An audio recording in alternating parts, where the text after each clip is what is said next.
turned me on. All right. Thank you. We've got a little bit of Region 6 left. We'll have 3 regions left for this afternoon. We're not quite to lunchtime yet, so we'll run it through about as good as we can and go from there. So if I remember right, do we have anyone? I think we were through all the legislator testimony. Is there any legislators left to testify on 6? And we did not do public testimony, I don't believe. So do we have anybody online? We do not. Do we have anyone else in the audience on Region 6? Okay, we're through Region 6. That'll move us on to Region 7, East Central, Converse, Goshen, Niobrara, and Platte. And I think Senator Boner and Clausen, would you guys like to pick it up and at least start on it?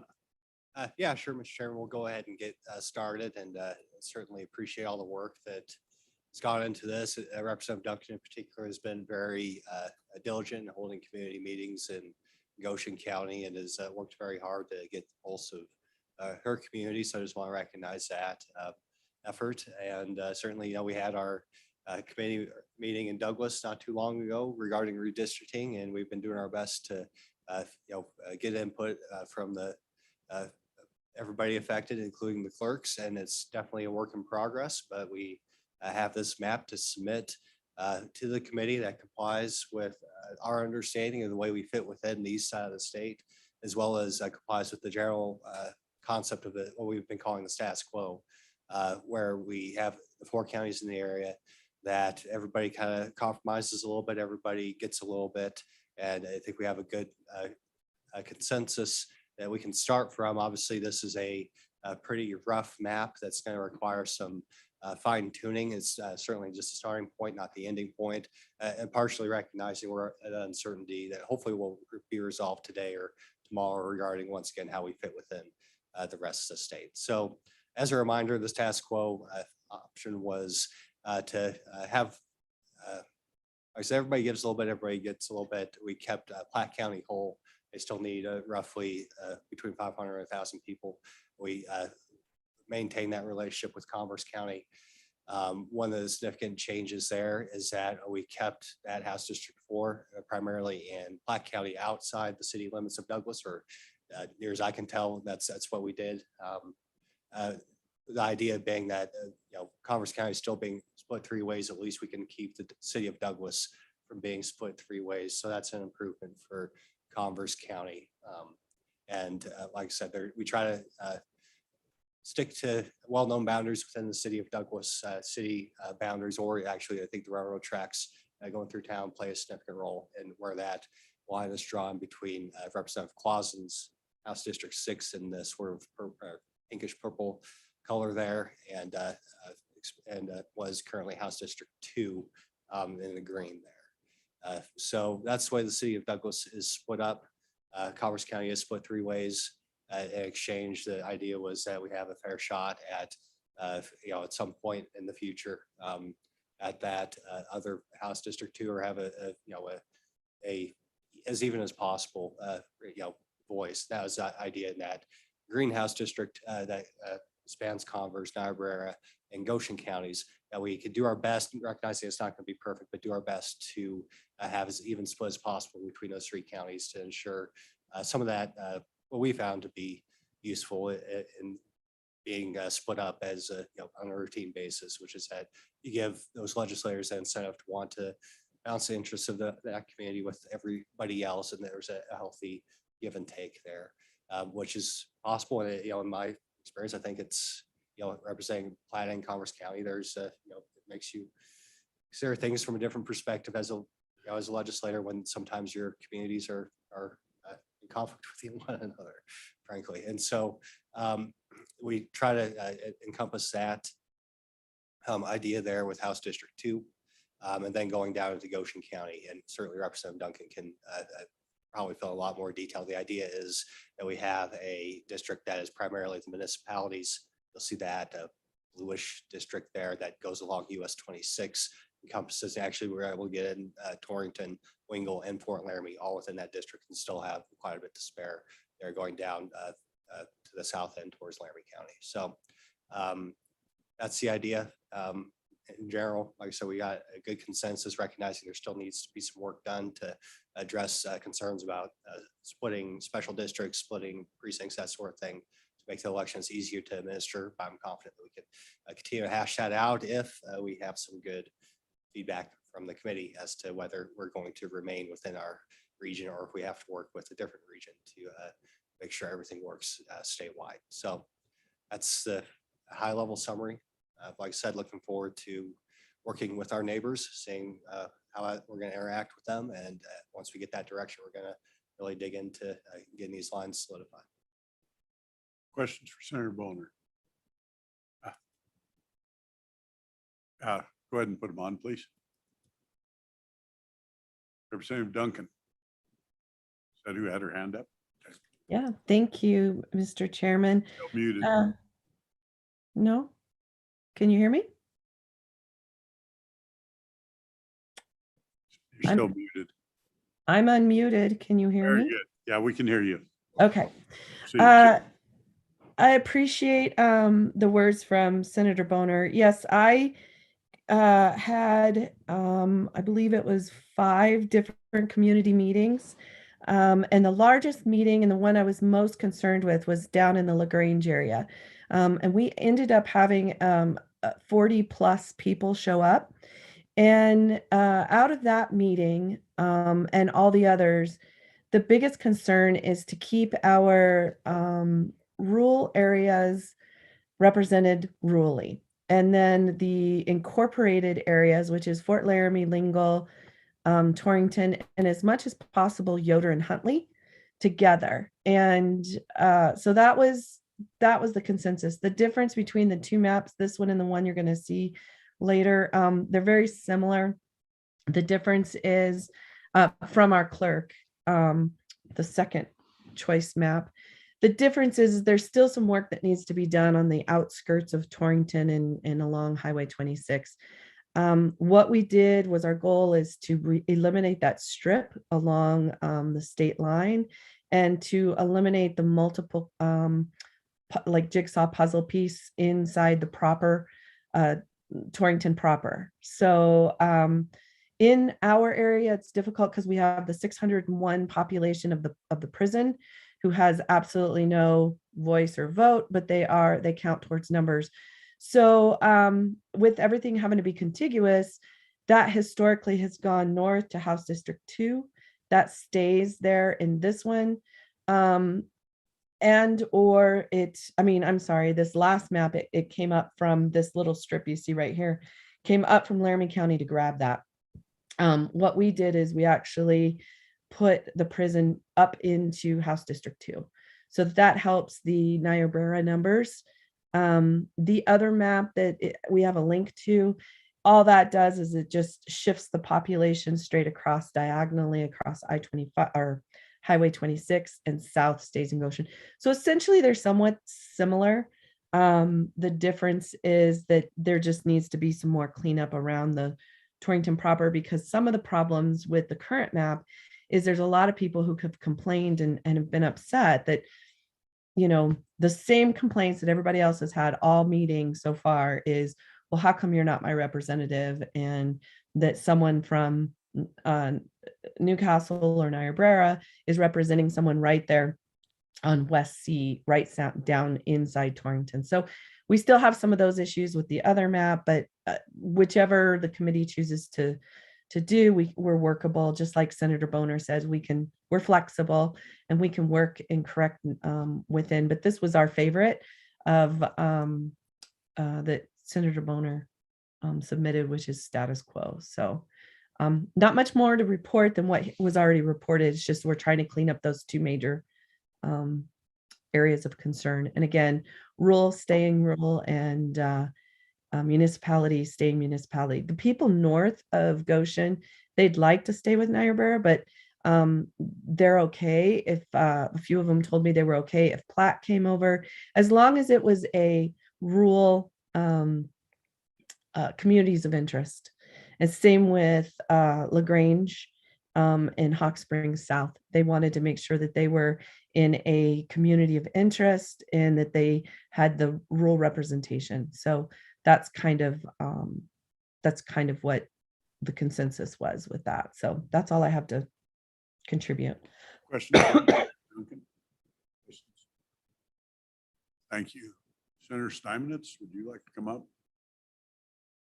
You're not running at me, but I just soon get through. So welcome.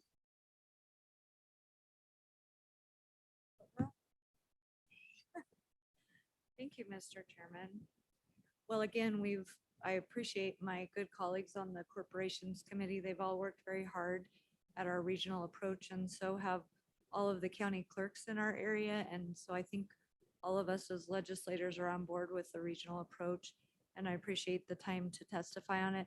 I would add what I've been hearing from Goshen County, and that's that they would rather nest north. They would rather not go south into Laramy County, that they are more inclined to be more situated where we have been in the past and go north or west. So that's what I've been hearing from my community. I would stand for any questions, but I think you guys have done the bulk of the work and are much more knowledgeable than I am, but I just support your good work. Question for Senator Steinmetz. Okay, I think that's any further testimony on this plan. Come on up. Welcome.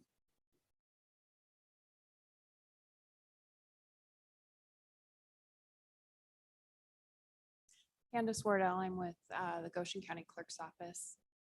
And Chairman, I would just like to say that the plan right there, the boundaries are great along Goshen County on the outskirts. For the clerk's office, this map does cause a lot of problems for us and splits. This map would create 11 additional splits in Goshen County. So we do have a map that we submitted. It's the second map, I believe, which is probably the next one that's going to be shown.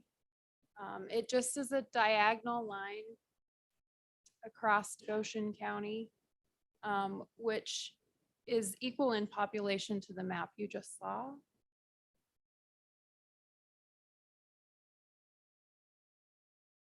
Yes. So I ask that you consider this one in lieu of the other one for Goshen County.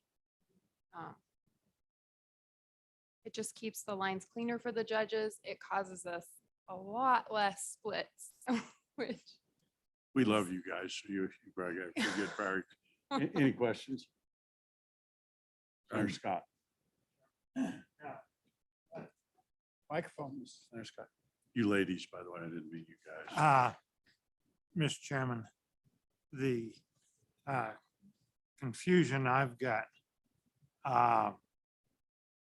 if we adopt, and I can't distinguish the materials I have, which were the original plan submission and which came from the county clerk, but if I'm correct in understanding, you've changed the boundaries within Goshen County, but you haven't changed the numbers between the district number 5 and district number 2 to any significant level, or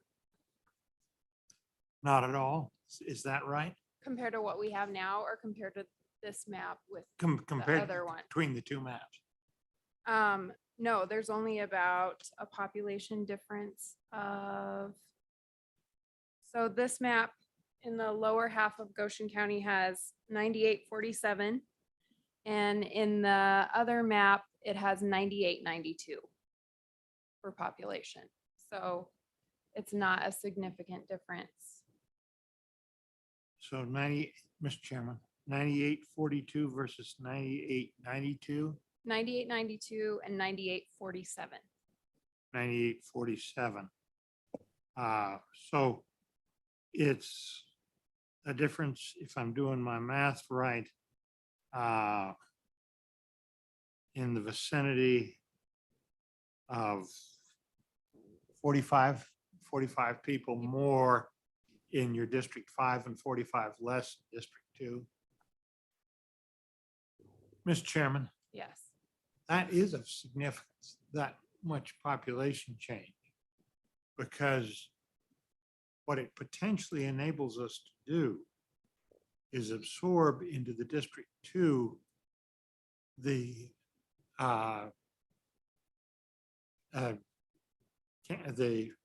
Campbell County and that region is 474 people over the allowable maximum.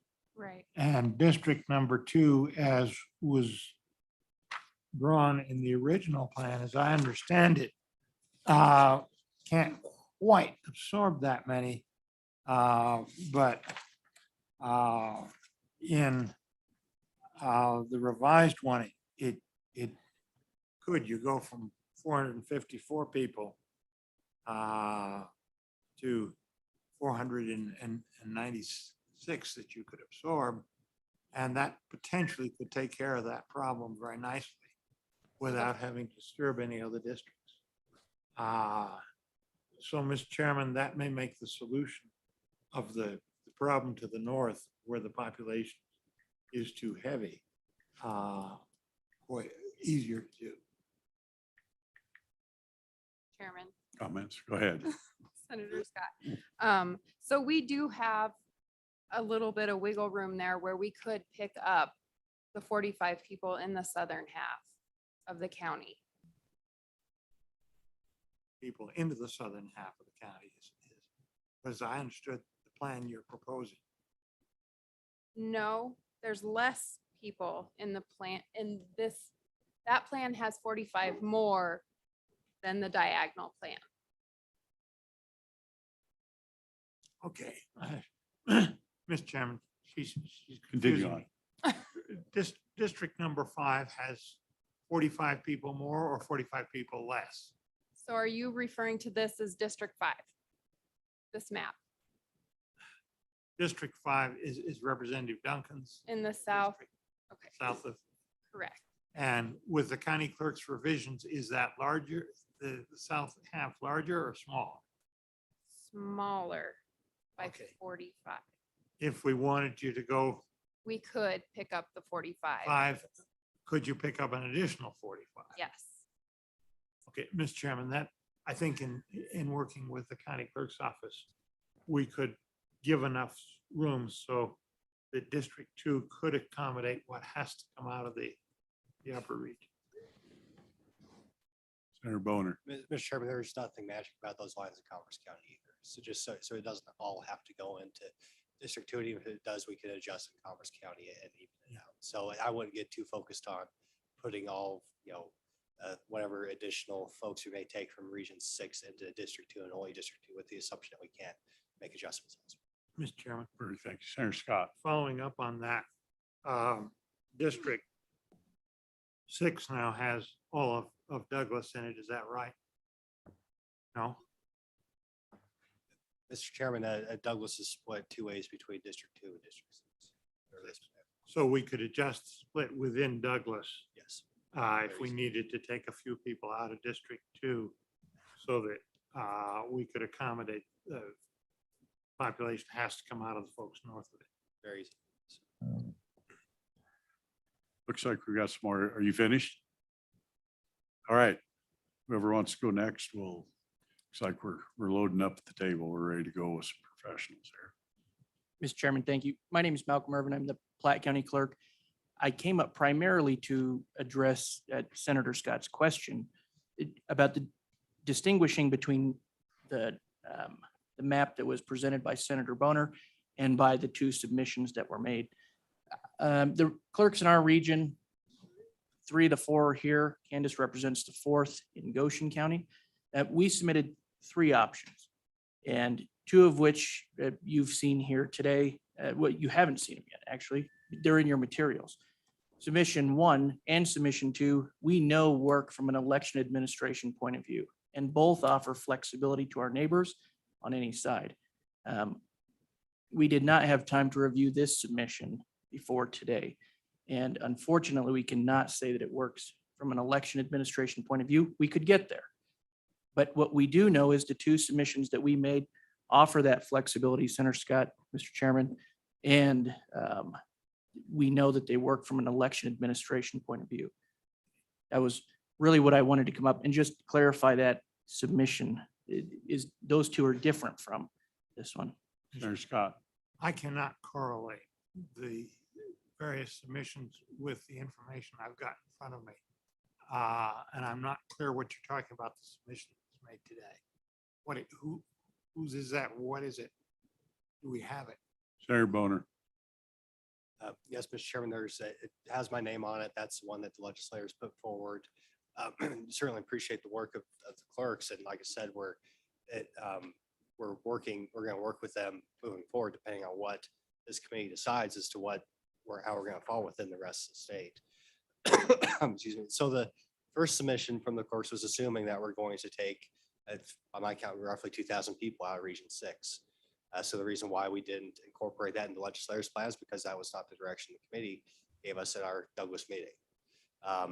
So there's that reason. Also, there's the second option is very easy from helps administer the elections, but also I have concerns about its compactness, where you have a House district that goes from Torrington to the Redistricting County line, and also it splits up our communities pretty significantly in that you have a community of interest, say Glen Rock, that is more than just the town limits of Glen Rock. You have folks who live outside the town who identify with that town just as strongly as somebody who lives within the city limits.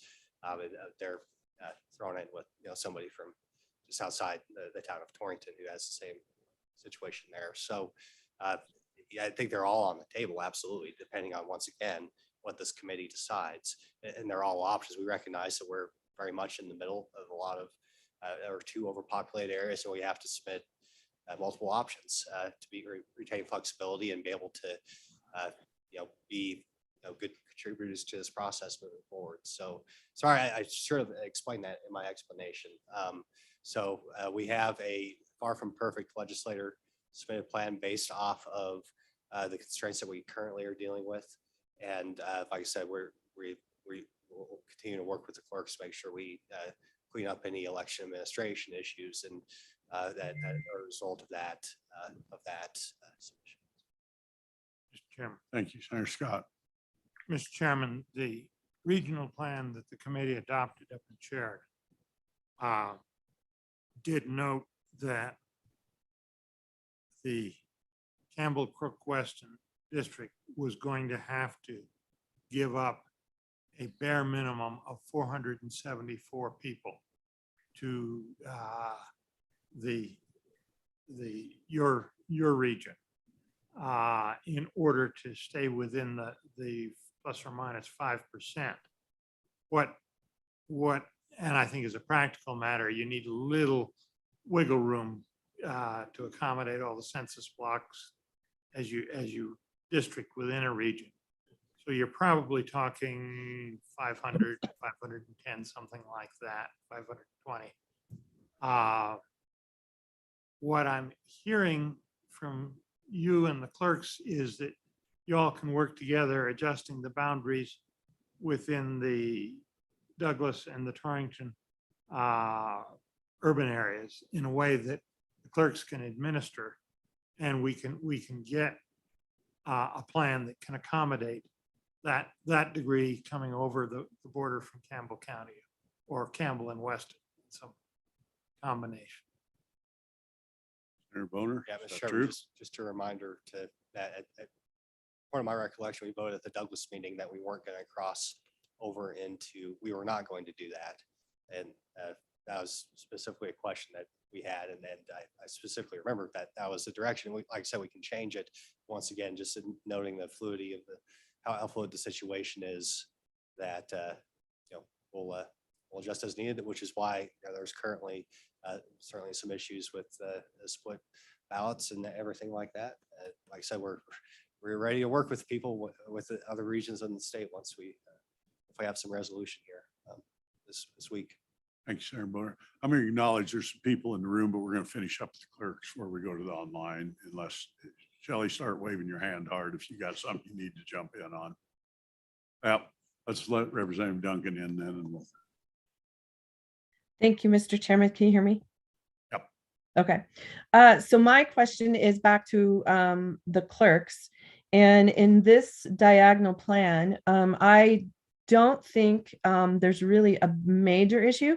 My question is, though, is when you blow up Torrington up closer, I have some of the concerns that we have is we're looking at some of the same lines and issues that we had going into it, as far as House District 5 coming all the way up into right up into Torrington. So, excuse me. So that's some of the concern is how flexible are we with our numbers and our splits and special districts to be able to get a little further out. And then as well as what's our flexibility along 26 in Buttermilk Road kind of area towards Lingle, because those were some of the big concerns that we had in our current map and districts. And so I'm not certain on where our special districts are right around the Torrington proper and right along 26, because those were a lot of our questions and concerns with our current map. So that's just my question to our clerk or clerks. Duncan, clerks, will let you fire at will. Mr. Chairman, Representative Duncan, I can't give a specific answer. I'm sure Candace will about the specific locations of special district boundaries within Goshen County. The plan that's on the screen now, our submission 2, that's in your materials, one of the primary focuses was there a way to keep municipalities whole? Because Clerk Rimmer from Converse County told us Douglas hadn't been whole in 40 years. So was there a way to eliminate splits within those municipalities? And so that was our challenge, and we were able to do so. And as you know, better than anybody, Mr. Chairman, is this committee has a lot of things to weigh, and municipal boundaries are just a fraction of those. But that was sort of our genesis of this map. For the specifics of special boundaries, I would let Candace speak, but that's why around Lingle, Fort Laramie, Torrington, Douglas, Glen Rock, it looks a little bit weird. Those are municipal boundaries. And so those are honored. And then it's very easy to tell the voter because whether they vote in or out of town may depend on what polling place they go to. And so it's easy in that polling place to say, you are not in the city limits of Torrington, so you are not in this House district. It just is easy, clear lines to tell the voter where their boundary is.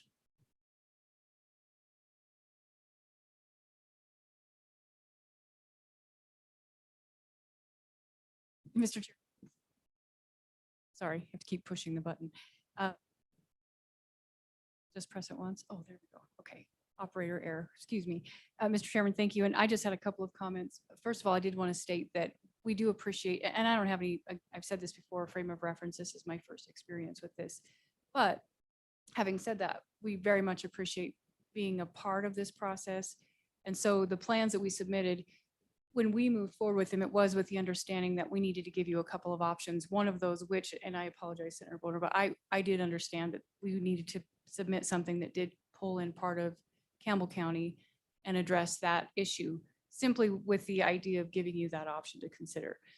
Secondly, with this map, and I guess even in respect to Senator Bonner's map, Douglas has been split 3 ways for a long, long time. So that's certainly something that we can continue to do. Again, this was just another option that we felt would be a benefit to the voters of our communities, because it does make it more simple. And it does address those lines, even from an election administrative standpoint. It makes it a lot easier to administer. So just those 2 comments I wanted to make. Thank you. Thank you. Questions? Thank you. Representative Clausen. Thank you, Mr. Chairman. Just kudos to the clerk and this whole process. It's been to the clerks and this whole process and the legislators involved. This has been a refreshing, this whole region, because everybody worked to get along and everybody's been very fluid about where the exact lines need to be. And it's been a great process. And I think these options we can all agree to tweak very easily, and there's not much contention in the whole thing. Thank you for their testimony. I'd like to applaud your region. You guys all did a lot of horse jockeying around and you came up with something that looks like it's workable. I'd like to congratulate you. So Representative Williams, would you like to testify? You lay in it. Sorry, I passed you over when I was going through the rest. Okay, we're good. That's your choice. So all is good. Katie. National Committeeman Steinmetz. Thank you, Mr. Chairman. Can you hear me? We can. Okay, I don't want to add a whole lot more here. I just would say that from the perspective of the Goan County Republican Party, at our most recent meeting, we had about 65 people there, including our precinct committee people. And the unanimous feeling was that we supported these proposals that have been put forth. And our number one concern was that we not be moved south into Laramy County. Specifically, I think due to just what Representative Duncan mentioned, that rural needs to stay rural and the municipality should stay that way.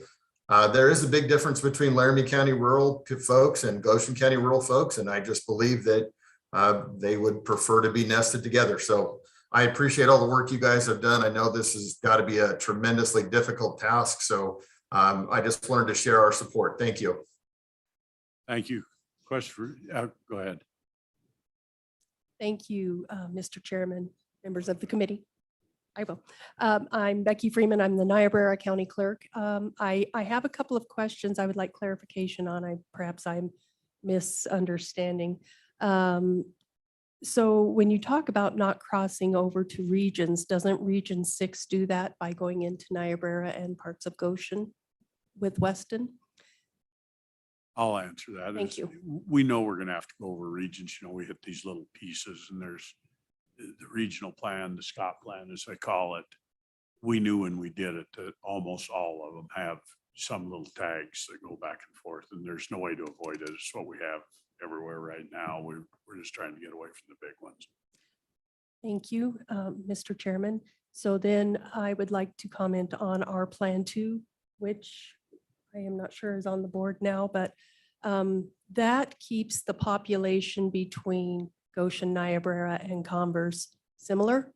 I understand that Niobrara is small and has a difficult time, but this would give us an equal opportunity as well as my fellow clerks and counties to have an equal chance at representation.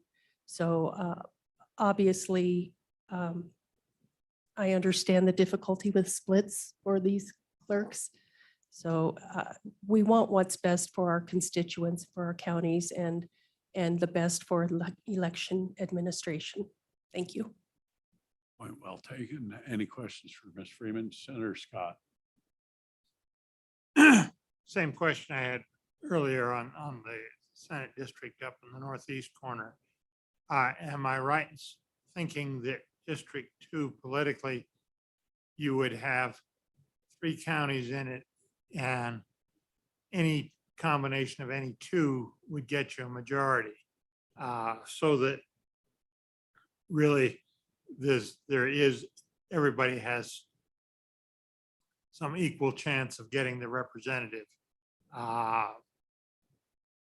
coming from their home county if we adopt that as a district. Is that correct, or is one of the counties going to dominate the population in that district too, as you've gone?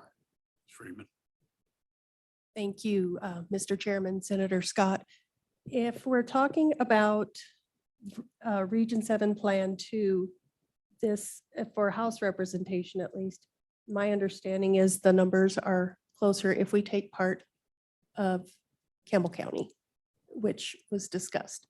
Now, if you're talking about Region 6, where, okay, so, yep, So we would have similar population figures. Representative Clausen. Thank you, Mr. Chairman, and to add on to this question. So that was kind of the idea of our whole region, was to give Niobrara County the best shot they could because of the 2,400 population. And we actually split Converse 3 ways instead of 2 ways. Converse could have taken a dominant role in the House District 2, but in the lens of fairness, we split it as close to 3 ways as we could. There's only so much you can do with 2,400. And it, Kudos to you. Thank you. Go ahead. Mr. Chairman, thank you. And just one more additional comment to that. This is actually Plan 1 that's up on the screen now. Plan 2, which gives Goshen County that diagonal split. In House District 2, that map, yeah, this one here, actually Converse does have the most population in this map for House District 2, I believe. I think it's the pink area. By how much? Can you Yeah, tell us roughly? About double. Okay. So it gives Niobrara and Goshen each about 2,500, I'm guessing, and then Converse is double that. So just something for consideration. Thank you. Questions, committee? Any more? Last chance? Okay. Yeah. Representative Yen, I'm sorry, you elbowed me a week ago. Sorry. Sorry. Mr. Chairman, thank you. So I guess it's a question for Mr. Steinmetz because he's the one that said this. Is there anything specific that is different for rural southern Goshen versus eastern Laramy County rural folks? So Pine Bluffs versus LaGrange. Can you have some specific discussion around what are the differences between those two different rural communities? Committee Steinmetz. Yeah, Mr. Chairman, thank you. I think specifically, it's been talked about quite a bit on the meeting all day today about communities of interest where LaGrange, for instance, Hawk Springs, Chugwater, Yoder, Veteran, our smaller communities do a lot of things together. So I think specifically that would be my number one thing. The secondly would be that Goshen County is primarily a cattle producing agriculture, whereas in Laramy County, it's more about wheat and dryland farming. So those would be the differences that I would point to. Hello. Very good. Thank you. Any further questions? Okay. Thank you, clerks. Really appreciate what all you folks do. Anyone else from the audience like to testify on Region 7? Okay, I think with that, we're through Region 7. We will move on to one of the real easy ones. We're going to go to Region 8, and I believe Chairman Greer would like to take the lead on this. Yeah, thank you, Mr. Chairman. Hans Odie, I believe, is in the audience. He's with the Park County Clerk's office, and he'll be quite useful in assisting me. So Well, you're online. We're just going to let him enter in it. You can introduce yourself now, and then you can go and I'm going to do it a little informal while we're on Zoom. I am the Deputy Park County Clerk. Thank you. Proceed on, Chairman Greer. okay, thank you, Mr. Chairman. You know, Hans and I went through this 10 years ago in the basin. He was in Hot Springs County at the time. I think our sons played basketball against each other for about 8 years. We've known each other a long time. As we know, the basin poses a lot of difficulties. Been talked about an awful lot today.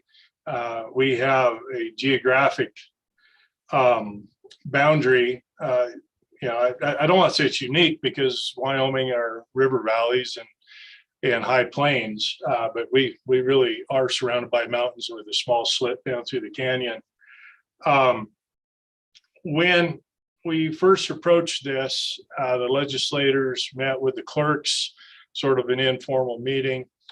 We came up with two general plans. One was we really did reject the concept of going into or reaching into Natrona County simply because you have to go clear to the western city limits of Casper. And it's almost nearly impossible it isn't, I don't want to say certainly impossible, but it really would disenfranchise those folks in Natrona County. Our initial reaction was to look at the Missouri Valley with the folks there and just the commonality of the agricultural nature of those communities. In visiting with Julie and Senator Case and you know, understanding the complexities of Fremont County, we realized that, you know, that might be a distant plan B. That's where we have to go to. But our initial, or I want to say our initial plan B was to go ahead and work within the basin with a higher deviation than the -5%. When we were down for special session, the House Corporations Committee met and I discussed with them these very same things. Got, you know, just what I would say, informal marching orders of go work within a less than -7% variance. We did that. We, in a lot of respects, turned this over to our clerks. And we came up with the plan that we submitted. What you'll see is we go anywhere from a -6 to a -6.2. This is a difference between the districts, the House districts in the basin of 19 people.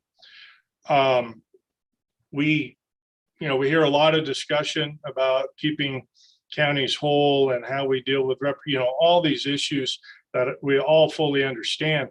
What I want to say without going into great detail with it to the committee is we have all of those same issues and discussions in the basin.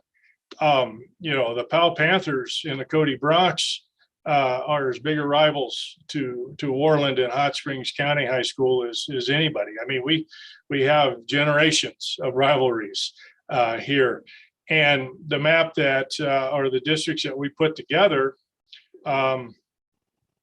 we came to the point of, as a community of interest within the Bighorn Basin, that we have to reconcile those other items and know that we're going to work together.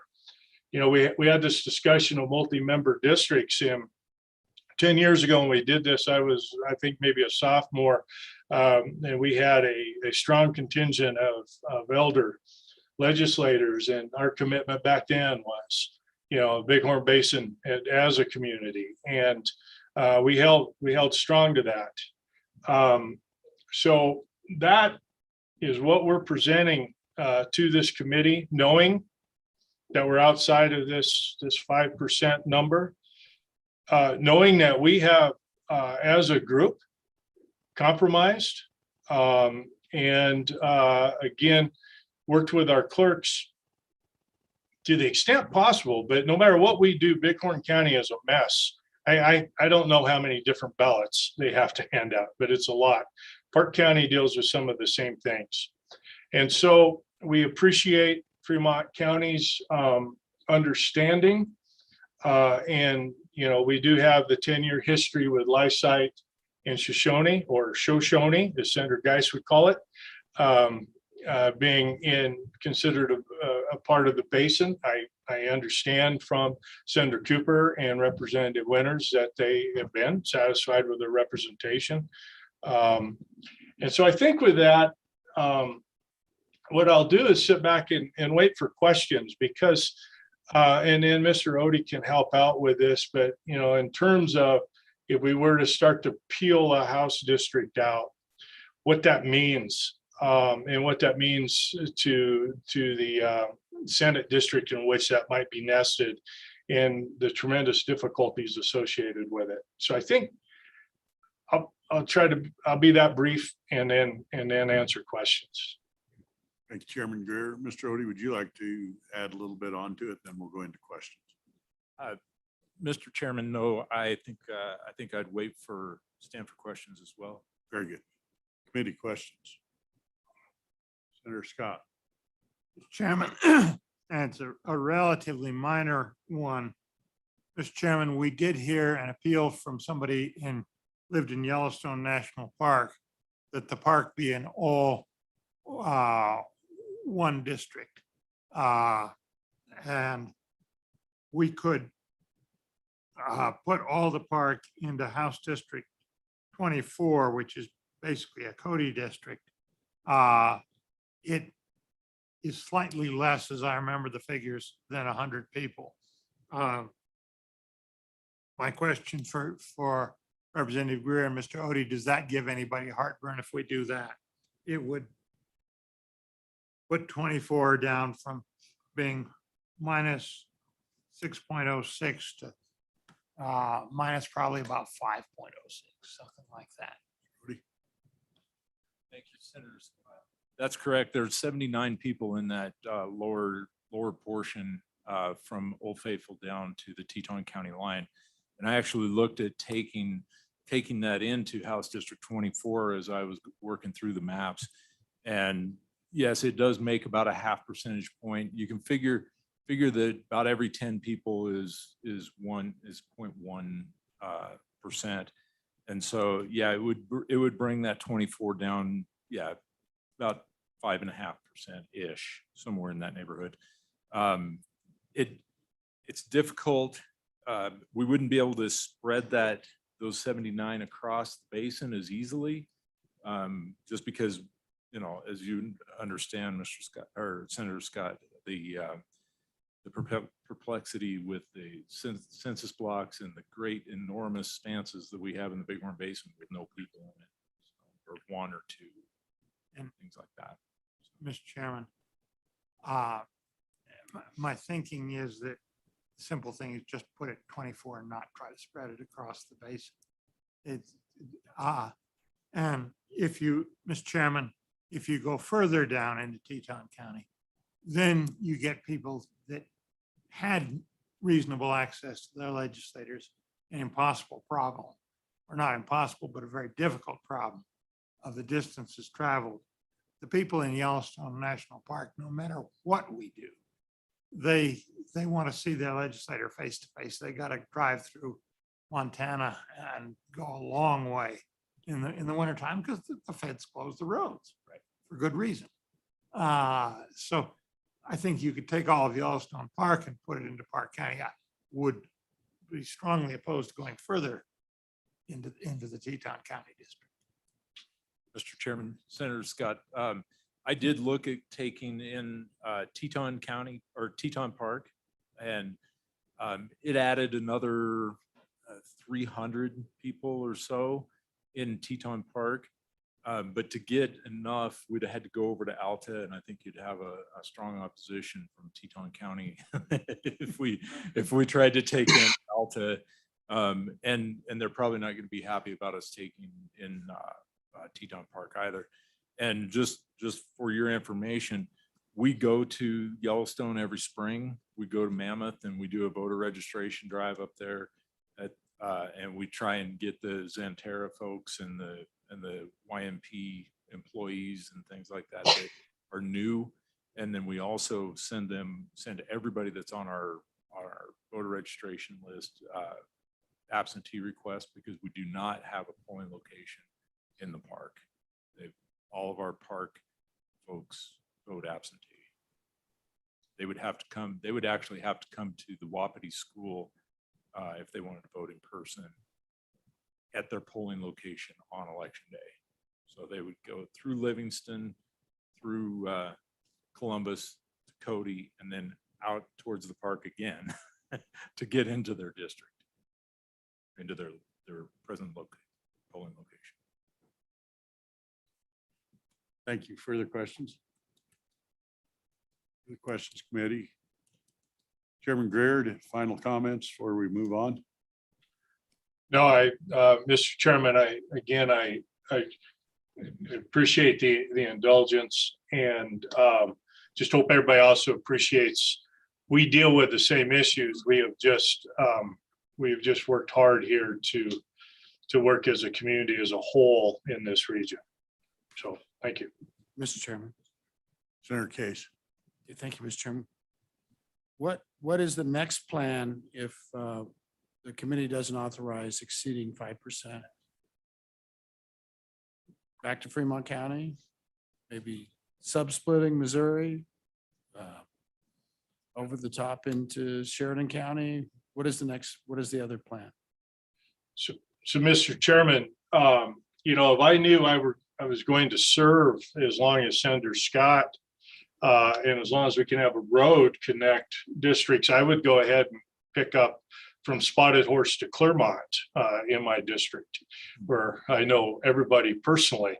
But the Missouri Senator case, and you and I have discussed this, is really the Missouri Valley probably makes the most, is the most logical place to look. Senator Scott, I'll get to you, Representative Fire.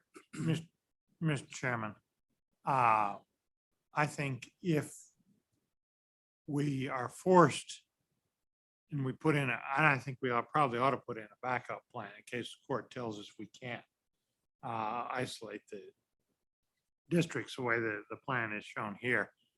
I think you wind up going in part to the Missouri Valley. I'm afraid if you go too far, you have ripple effects. It would get us into a lawsuit. We would lose over the federal voting rights. So I think you go in part there, and then I think you go in part to Toronto County, and you either go clear to the Casper urban area, or you go clear to the Converse County line across northern Toronto County, either of which are just awful solutions. But I don't see another good choice as I look around it. So I think we're going to have to do some of both. We put a backup plan in. And I think that would bring home to the courts what we're really talking about in terms of disenfranchising people. The numbers are what the numbers are there. I would point out that if you look at the ideal district sizes, and we have to go outside the basin to get enough population to get up to where we're within the 5% plus or minus. If you concentrate all the going outside in one district, it is going to be dominated by the Bighorn County part of that district. In the Senate, they would have 68% of the population would have to be in the Bighorn Basin to meet the ideal size. In the House, it would only be 56%, it'd be closer. But still, you'd have a district that the Bighorn Basin would dominate. They'd have the same representation up there, but you'd simply disenfranchise the people that are outside the basin, other than the Shoshone-Lysite group, which does have a lot in common and does have ready access to Hot Springs County. Representative McGuire, thank you for your patience. No, thank you, Mr. Chairman. And this may be a question that is proposed and looking for an answer to come back. Does anybody have any hard numbers with regard to nationally, how many regions fall in the 6% or 6.5% out of the norm? And my question is, if Wyoming has one region, is that one region over the entire country? Or do other states have 10% of the state that falls outside? I would just like to find out how common it is, and I'd like to see hard numbers, not anecdotal. I mean, I'd like to find out so that if a court looks at it, they can say this is unbelievable, outrageous, or if they say, yeah, everybody does that. So thank you, Mr. We'll go to staff, but I'll give you a little, because I think I've done it probably as much research as anybody outside of staff on it, is I pulled up the court cases. So that doesn't count what's there, that counts what's actually happened.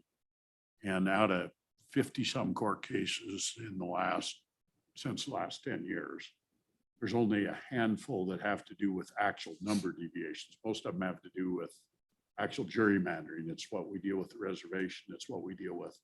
So the ones that were there was 2 of the cases that were actually affirmed. One of them was, I believe, 17% out of variance. But there's quite a lot of districts, I think Mr. Swank or Josh can tell us, that are actually out of variance, but no one challenges them because they made sense. They gave a good explanation. So those are hard to find because you actually have to go state by state to go find them because they've never been challenged. The easy ones to find are in the books that are there. And the ones that have given good explanations have tended to fare well in court. Senator Scott? Mr. Chairman, the two that were upheld was one of them that Howell v. Virginia that was the 1970s case. I believe so, yes. Okay, and that lasted, I think, for 10 years. And I don't think they've gone to that kind of deviation since. Where was the other one? I'll have to look it up. I gave my copy to Senator Nethercott. I had of it. Josh? Mr. Chairman, I think at least one of them is noted in my memo, and I'll have to pull that up real quick. As to your other point, I think last time there were maybe 4 states that were outside of the deviation. Pull it up real quick.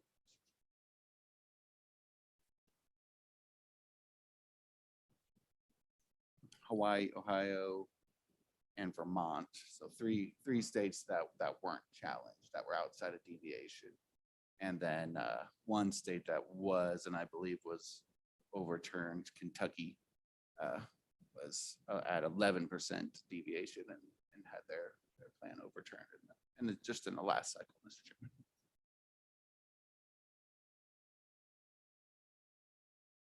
Yes, Mr. Chairman, can we have that email to us so everyone has it readily available and I'm not responsible for losing a case?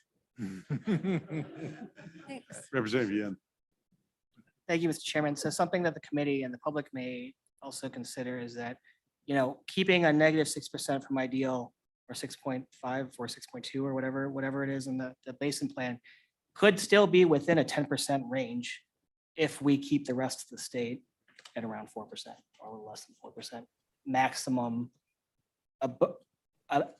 Have a district that is at maximum above 4% of the ideal. So you keep within a 10% range. And then we would still keep the presumption that we wouldn't have to explain ourselves as long as we're within a 10% range. Senator Scott. Theoretically, Mr. Chairman, that's exactly correct.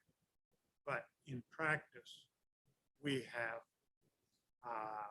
individual districts in numerous parts of the state. Campbell County has got them. We've got them in Natrona County. Laramy County's got them.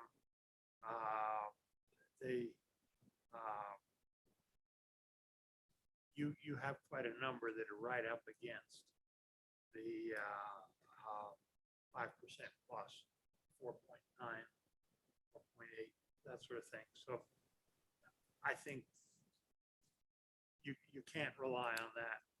We'd really have to disrupt a good part of the state to get down to where there was nobody that was more than 3.75 over and make that strategy work as practical.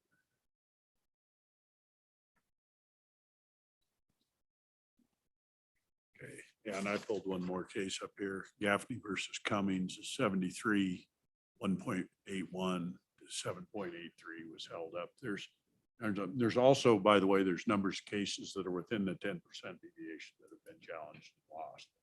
5 plus 5 minus 5 is not a set in stone rule. You can lose on it as well. Senator Scott. Am I right? Within residents are within plus 10% overall. That you have a presumption that you're within the one man, one vote provision.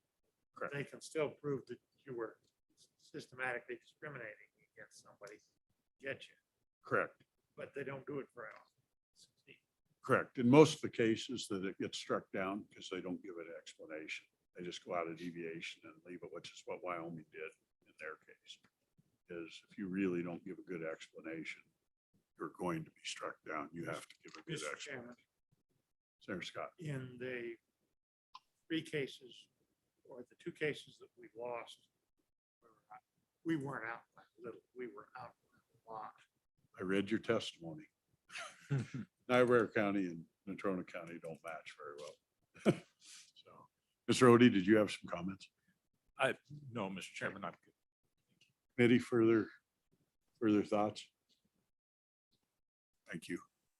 I think we're there on the base, and then depending on Plan B when we go to it.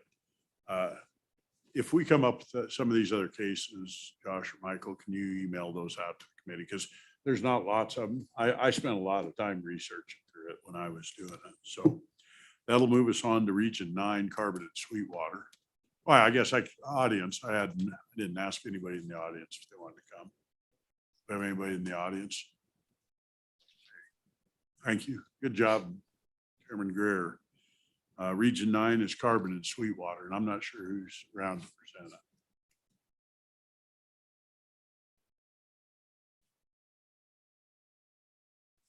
Mr. Chairman. Okay. 1 second, I'm gonna let. Yeah, let's take a 10-minute break and see if we can get a hold of Representative Stith on it.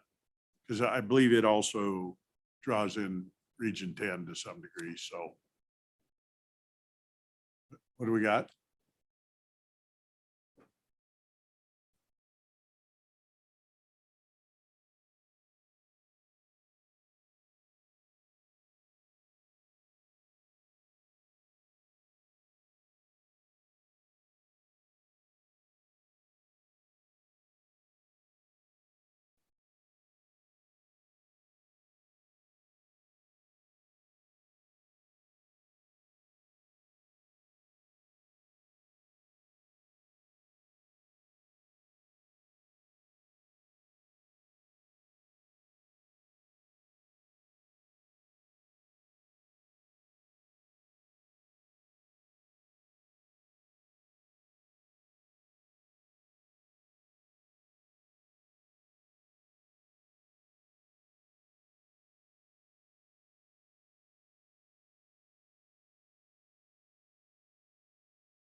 Right.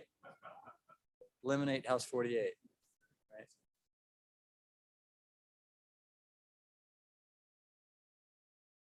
We're still short of a quorum, so we'll be a minute or two. We have Senator Kolb on when we're ready. Perfect.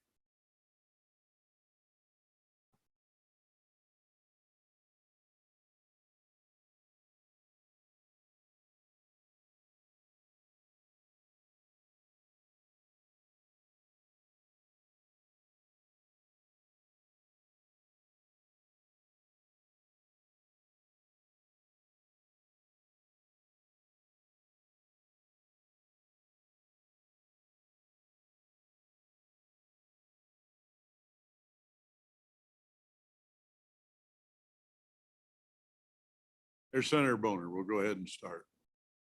We are on Region 9. Representative Stith, would you like to go ahead and start? Sure. Thank Mr. Chairman, thank you very much.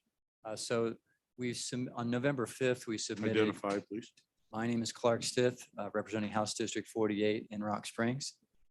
We, on November 5th, we submitted the a Region 9 plan that is on the screen there. And then on November 19th, with the deadline extended, we submitted a revised Region 9 plan, which is pretty similar. So, of course, this follows the directive from the Joint Corporations Committee to follow what I think of as Senator Charlie Scott's plan to try to create districts out of Carbon County and Sweetwater County. I guess I'll start with the anomalies first, which is that because Region 10 is short of people, it has about 72,000 and change of people, and it's 980 residents or so short of forming 8 House districts. Region 10 needs people from Sweetwater County. Under both submittals, the one on the screen and the alternative, Sweetwater County donates effectively 1,899 residents to Region 10. So almost twice as many as Region 10 needs. So we thought that was quite generous. Region 10 may disagree, but in any event, there's a, and I don't know if Mr. Swank could put up the second version that was submitted on November 19th. Oh, that is it. That's correct. So what's on the screen now is the November 19th submission, which came at the request of the senator from District 11 near Baggs. The difference here is that House District 15 now, instead of going down east on I-80 to pick up people from Hannah, instead of doing that, it now takes in people from Bear Oil and Wamsutter. Under this plan, all of the proposed districts are compliant. That is, they're not more than 5% out of deviation from the ideal number. What is shown on the left side of the map there for Sweetwater County is only a partial district of House District 18. What's there in blue on the left has only 1,899 residents. And the reason we did it that way is I didn't want to presume to draw lines for Region 10, that they can draw their own lines inside their counties. With that, the other theme is that House 47, of course, is the green area, which is this enormous area, of course. It's already very large, but if there's a theme to it, it's that there are no big cities in it. It's all just small towns, basically. It's all the rural areas of Carbon County and Sweetwater County. So in some ways, there's a theme to that they may have a community of interest, even though they're not close to each other. And that if you live in a small town in one of those rural areas, you have as much chance of becoming a representative from 47 as you do from someplace else. Inside Rock Springs and Green River, there's a relatively significant change with House District 48 and Senate District 12. And the theme here is that North Rock Springs, which has a few thousand people in it, in the past, in 2002, it got split in half and half given to Lincoln County and half given to Carbon County. In 2012, it got put back together, but essentially given over to Lincoln County, roughly speaking. So what this does is this takes North Rock Springs and essentially effectively makes it a part of Senate 12, which is dominated, which will be sort of Rock Springs. We thought that achieved a kind of community of interest. So Rock Springs gets a senator, basically. For Green River, Senate District 13, essentially, Senate District 13 will still be tilted in favor of Green River, so that if everyone just voted by what city they resided in, Typically, the state senator would be from Green River, not from Rock Springs. So Rock Springs gets a senator, Green River gets a senator. House 47 is they're all the rural areas, and that's kind of the theme. Plus, we have 1,899 people to give to Region 10, which I think they're very grateful for, but you can have them talk about that. Mr. Chairman. Question for Representative Smith. Got one right here. Go ahead. Thank you, Mr. Chairman. Representative Black. Thank you, Mr. Chairman. Representative, so if you didn't have Rock River in there, because Laramie would like to have Rock River, how does that play on the numbers there for that district? Mr. Chairman, Representative Blackburn, thank you. Frankly, from my point of view, whether we have Rock River or not doesn't matter that much. But the purpose of having the 240 some residents who are there in House 47 effectively is so that we can get more people over into Region 10. It's sort of a pass through, so to speak. Rock River is currently part of House 47, so it's the status quo. In terms of community of interest, they seem to be happy being represented by people from that area.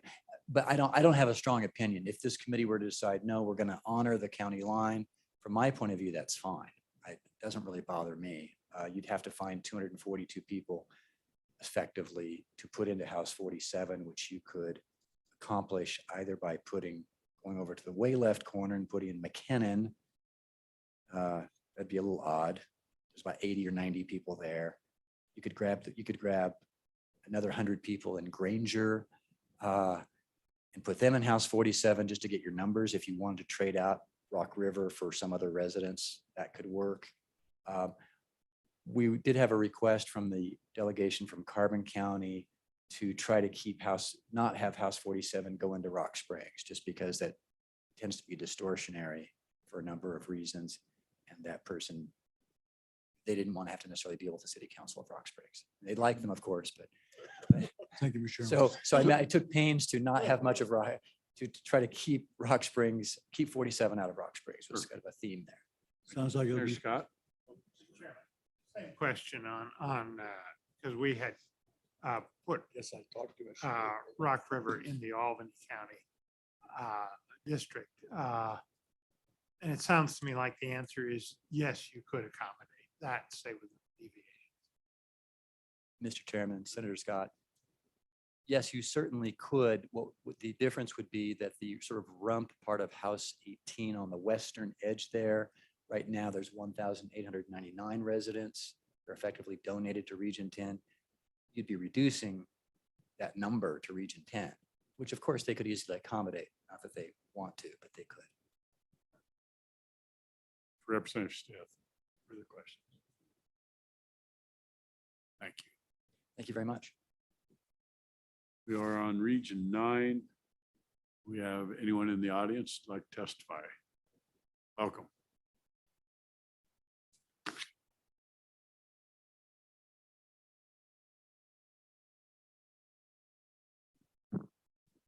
Thank you, Mr. Chairman. I'm Gwen Bartlett, Carbon County Clerk. First, I'd like to, I know we're not talking about Region 10, but I'd like to thank Representative Yin for reaching out to me through Rich Greenwood, the county's mapping company, GIS company. I was able to comment on that plan and change what didn't fit election boundaries at all to completely fit what also split Hannah, a town of about 700 people. We were able to avoid that and keep that whole in a House district. Unfortunately, I hadn't seen either of these Region 9 plans until Monday when I happened upon them looking at your meeting materials for today. And so I was unable to work with any legislator or the committee or staff on making sure that those follow election boundaries. I would welcome that opportunity, though, to do so as you move forward through the process. I also wanted to point out splits. I know you're all aware of what a split is, but I think just to remember that every split is multiplied by each major party. And every time you add a major party, sometimes we have as many as 5, then you're adding a ballot for each of those. We already have sometimes 125 ballots in Carbon County. And so that's important to remember. And again, I just wanted to stress that I would welcome that opportunity to make sure that these follow. So for example, this one, when you look at the pink area in Carbon County, it's not close to following any kind of election precinct or district boundary. And so I think we can work very easily within a day or two to make that happen. Thank you, Ms. Bartlett. Yeah, I can assure you all these plans are going to get fine tuned within areas. So that's questions for Ms. Bartlett. Thank you.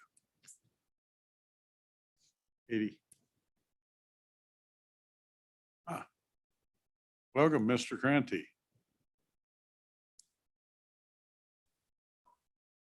Good afternoon, Mr. Chairman, and happy Hanukkah to the committee and all those present. Senator Kolb, you're an elected member. Would you like to speak first? Yield. If the chairman agrees, I would yield to Senator Kolb, Mr. Chairman. That's proper procedure. I appreciate that very much. Senator Kolb.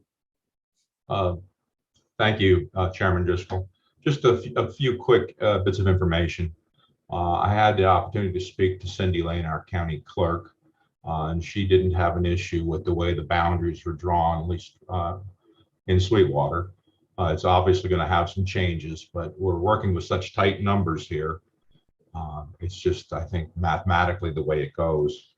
And also a comment about, we had one public meeting here in Rock Springs, and it was well attended for the purposes of discussing redistricting and public comments, and it was well received. To my knowledge, we've received no negative or positive comments written. It was mostly a positive room with some questions, but a good overall meeting. It was our only one that we could have had because of the special session. And I'll stand to answer any questions, Mr. Chairman, if so you desire. Thank you for my chance to comment. Questions for Senator Kolb? Any questions, Senator Kolb? Thank you, Senator Kolb. Now, Mr. Cranty. Thank you, Mr. Chairman. Joey Karenny, I am the chairman of the Carbon County Republican Party. I do want to thank the representatives and senators of Sweetwater and Carbon County who did put together that November 2nd open house to discuss redistricting. I know they were in the middle of special session, and it goes without saying that because of the extension of special session based on the original intent, we didn't get a chance to have a meeting in Carbon County. The meeting on November 2nd got this plan, the plan number 1 submitted 3 days later, and we have not seen plan number 2 until just recently. I guess it wasn't submitted till the 19th. So a few issues. The Sweetwater County side, Carbon County, I was present at the meeting in Rock Springs. That's where all the heavy lifting had to be done and help develop that relationship with Region 10 to make sure that worked, and we didn't have to get told how we were going to do it. And I'm real appreciative of the fact that that work got done. The Carbon County side, I understand in Carbon County, we don't have a lot of options. We have a House and Senate district that encompass all 4 borders of our county. And then we have a small nested House district, and we reach one of our House districts into 3 counties. The issue I'm seeing with both of these plans is if you zoom in on Rawlins, especially in the second submission, there's islands. And these islands, I believe in the second submission, there's 7 islands of no particular importance that it seems. One is the southwest corner of the runway of the airport. One of them is a parking lot between a radio station and Union Wireless.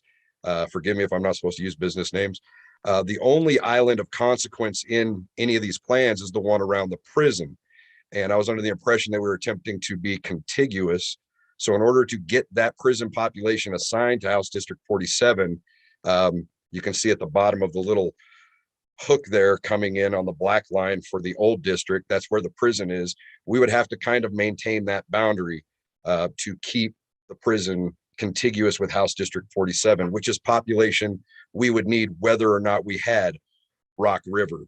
So I don't know if those were just oversights, but right now the prison population is not within House District 47, but assigned to it, which would also actually would not affect Senate District 11 because it encompasses both of the House districts. The other issue is the Rock River issue. Albany County has stated pretty firmly that they are interested in maintaining their county borders. That was also the intent of the Wyoming Republican Party when I took on the co-chairmanship of the redistricting committee. I did the numbers, and to answer a question asked earlier by the gentleman from Laramy County, the Rock River population on the high end would be 250. Right now, I believe the census number has it at 242. So if you subtract that from the population proposal in Plan 2 of 7,741, you would add 7,491 individuals with a decrease of population of 0.0322%, bringing the deviation to 4.93. In Plan 1, it would drop the population from 9,146 to 8,896, reducing by 0.0273%, bringing that deviation to minus 4.89. So both of those plans without Rock River still keeps us within the 5% deviation that we're aiming for, whether it works or not. And the reason I bring up Rock River, those numbers, and the prison is because I do believe if it's challenged and we give Rock River back to Albany as the Albany County delegation has asked for, and make sure that the prison population is squarely within House District 47, an argument can be made that that is a known variable population. And at the time of the census, they were still letting people out of prison who had served their sentences, but our court systems were shut down. So we were not backfilling those numbers. So even though we're within those numbers, I still think we have a decent argument to let Rock River go back to Albany and then pick that prison population up and make sure it's squarely in House District 47. My biggest problem with the plan we're looking at in Region 2 is, like our county clerk said, not only does it not follow any discernible voting line, and I haven't had a chance to talk to the creator of this, but it also crosses a county boundary and creates an additional split across two counties, and then whatever the Sweetwater County clerk would have to do between Bear Oil, Wamsetter, and then outside of Wamsetter, that little chunk in the I-80 corridor. Those are all separate precincts. So by this plan, I believe it creates an additional 5 splits just on the Carbon County side.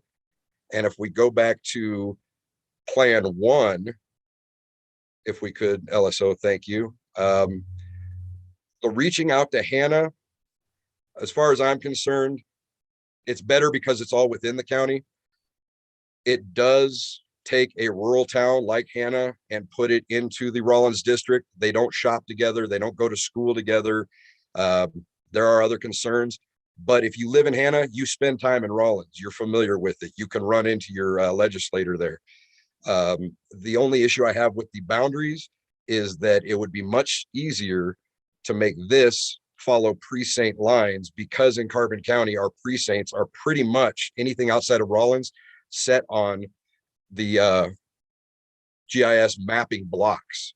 So if we included the boundary around Rollins in grid 21 north, 87 west, there's already a bridge of a split that exists in precinct 1-2-2 that would be able to connect to Sinclair precinct 5-1, which is contiguous with Hannah precinct 8-1, and that could be the District 15 fully contiguous, and the split that it would create already exists in that bridge in Rollins precinct 1-2-2. So I think if we could get together with the clerk and the legislators that brought this up, and definitely, because this plan hasn't been seen by the public, have a public meeting in Carbon County where the residents can discuss this and hear all these sides, we would appreciate it. For the Carbon County side, that's really all I have, and I would stand for any questions, Mr. Chairman. Questions for Mr. Grante? Questions? Thank you. Do we have anyone else online? Anyone in the audience wish to testify? Come on up. Oh, Miss Rock River's here. What year, Miss Rock River? Welcome, Representative Conley. Thank you, Mr. Chairman, members of the committee. You're not surprised to see me in relation to the issue regarding Rock River. And again, we didn't know about this really until the maps became public. So I just took an opportunity this morning to take a kind of quick look at what this would mean. So the area that's coming into Albany County in Region 2 is 242 people.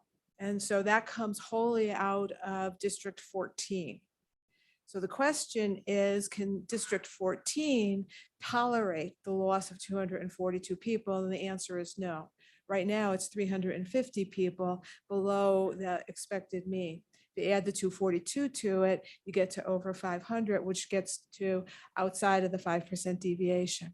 So then I looked at the next question would be, okay, 14 is contiguous to what districts in the region, and it is 45, 46, and 13.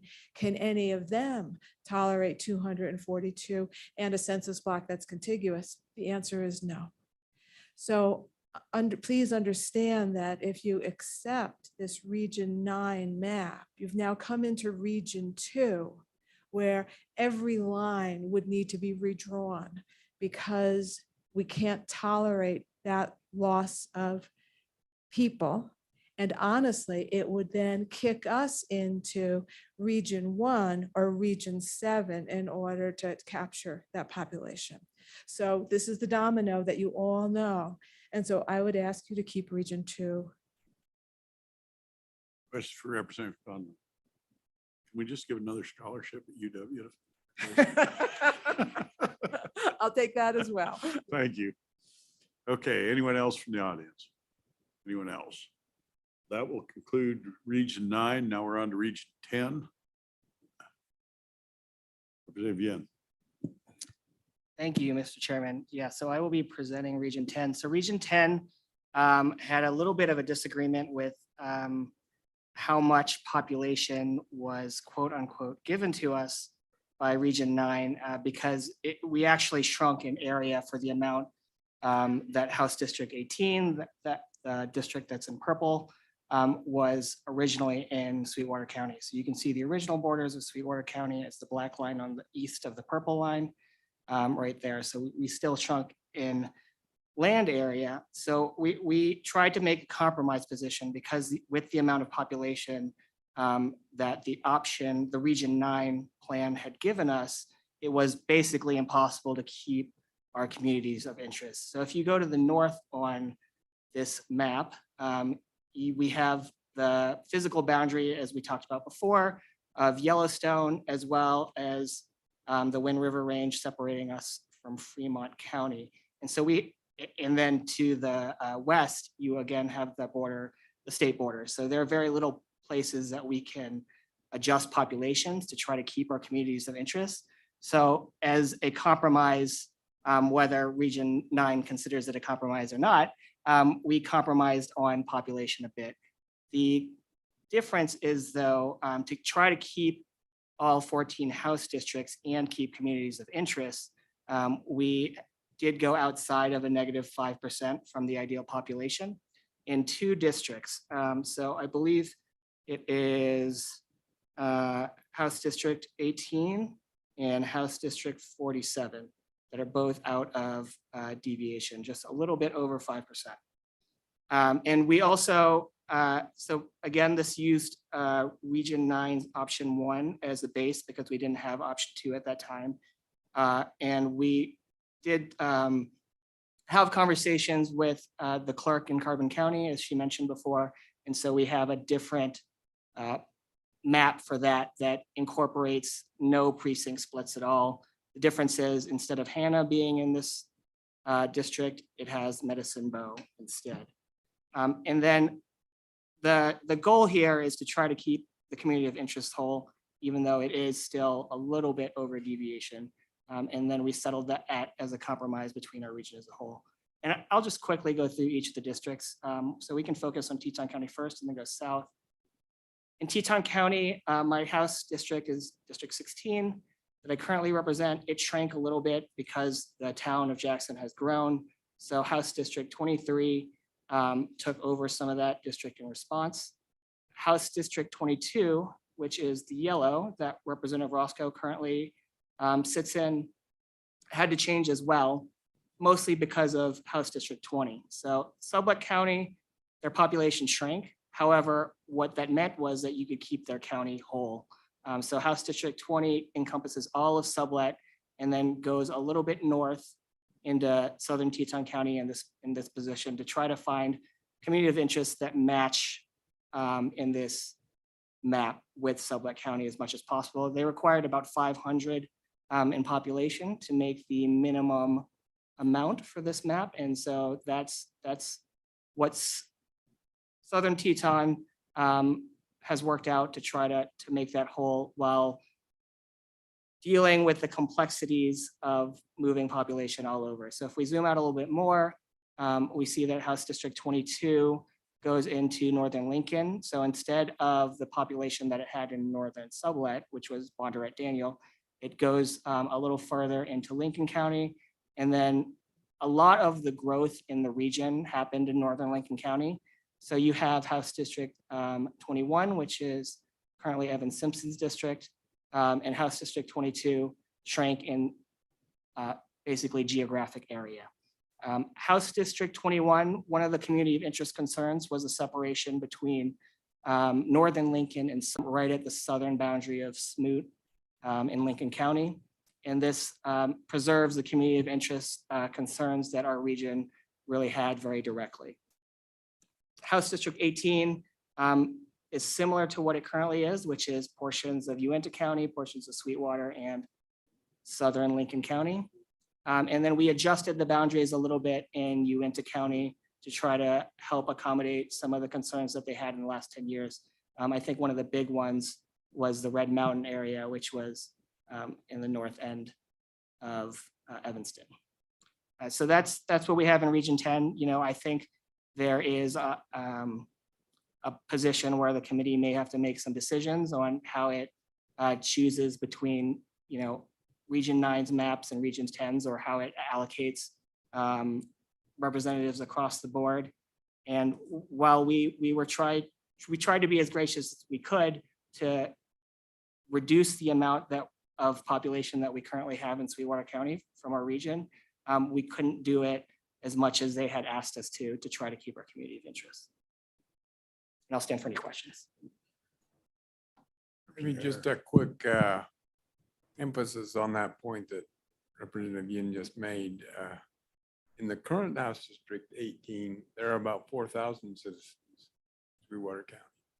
We gave up almost 2/3 of them, or 3/4 of them. At least half of them. Questions? Senator Scott.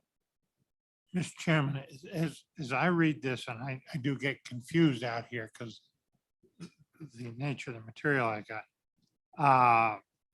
The Region 10 plan has District 18 a little too low. It's a deviation of 5.82%. I figured if you moved 90-some people from Sublette County into District 18, they would still be within their deviation, and you could cure that get it done deviation under 5%. Is there a problem I don't see with doing that?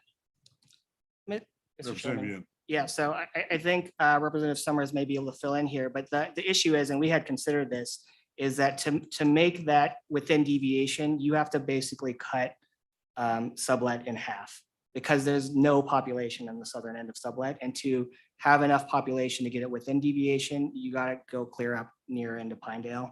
And the ideal for the committee, one of the principles was to try to keep county boundaries whole, and Sublette, for the first time in a very long time, is able to be whole again. And we tried to accomplish that with this option. And I think Representative Summers might be able to fill in. George Farley or Summers.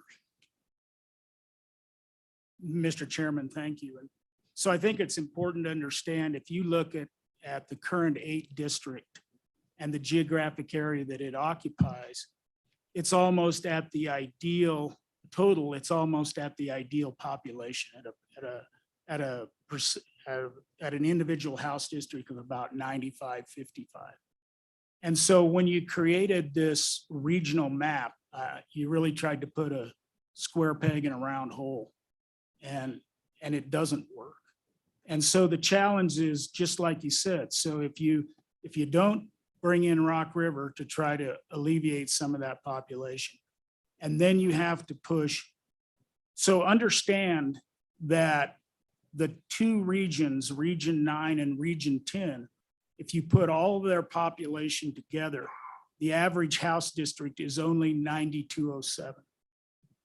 The other thing you got to remember is that Carbon County lost 1,500 people.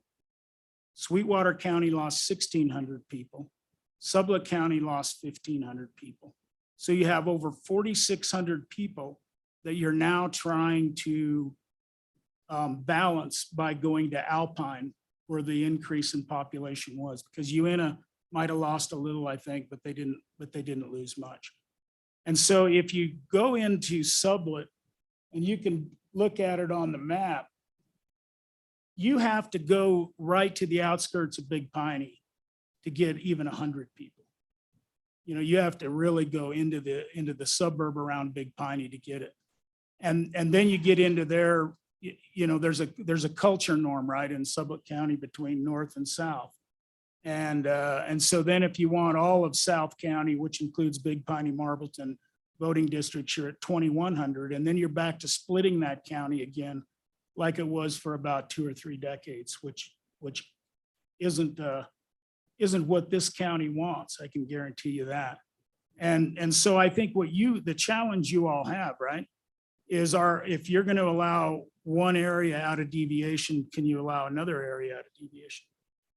If you can't allow another area out of deviation, then what do? Well, you just lost 4,600 people.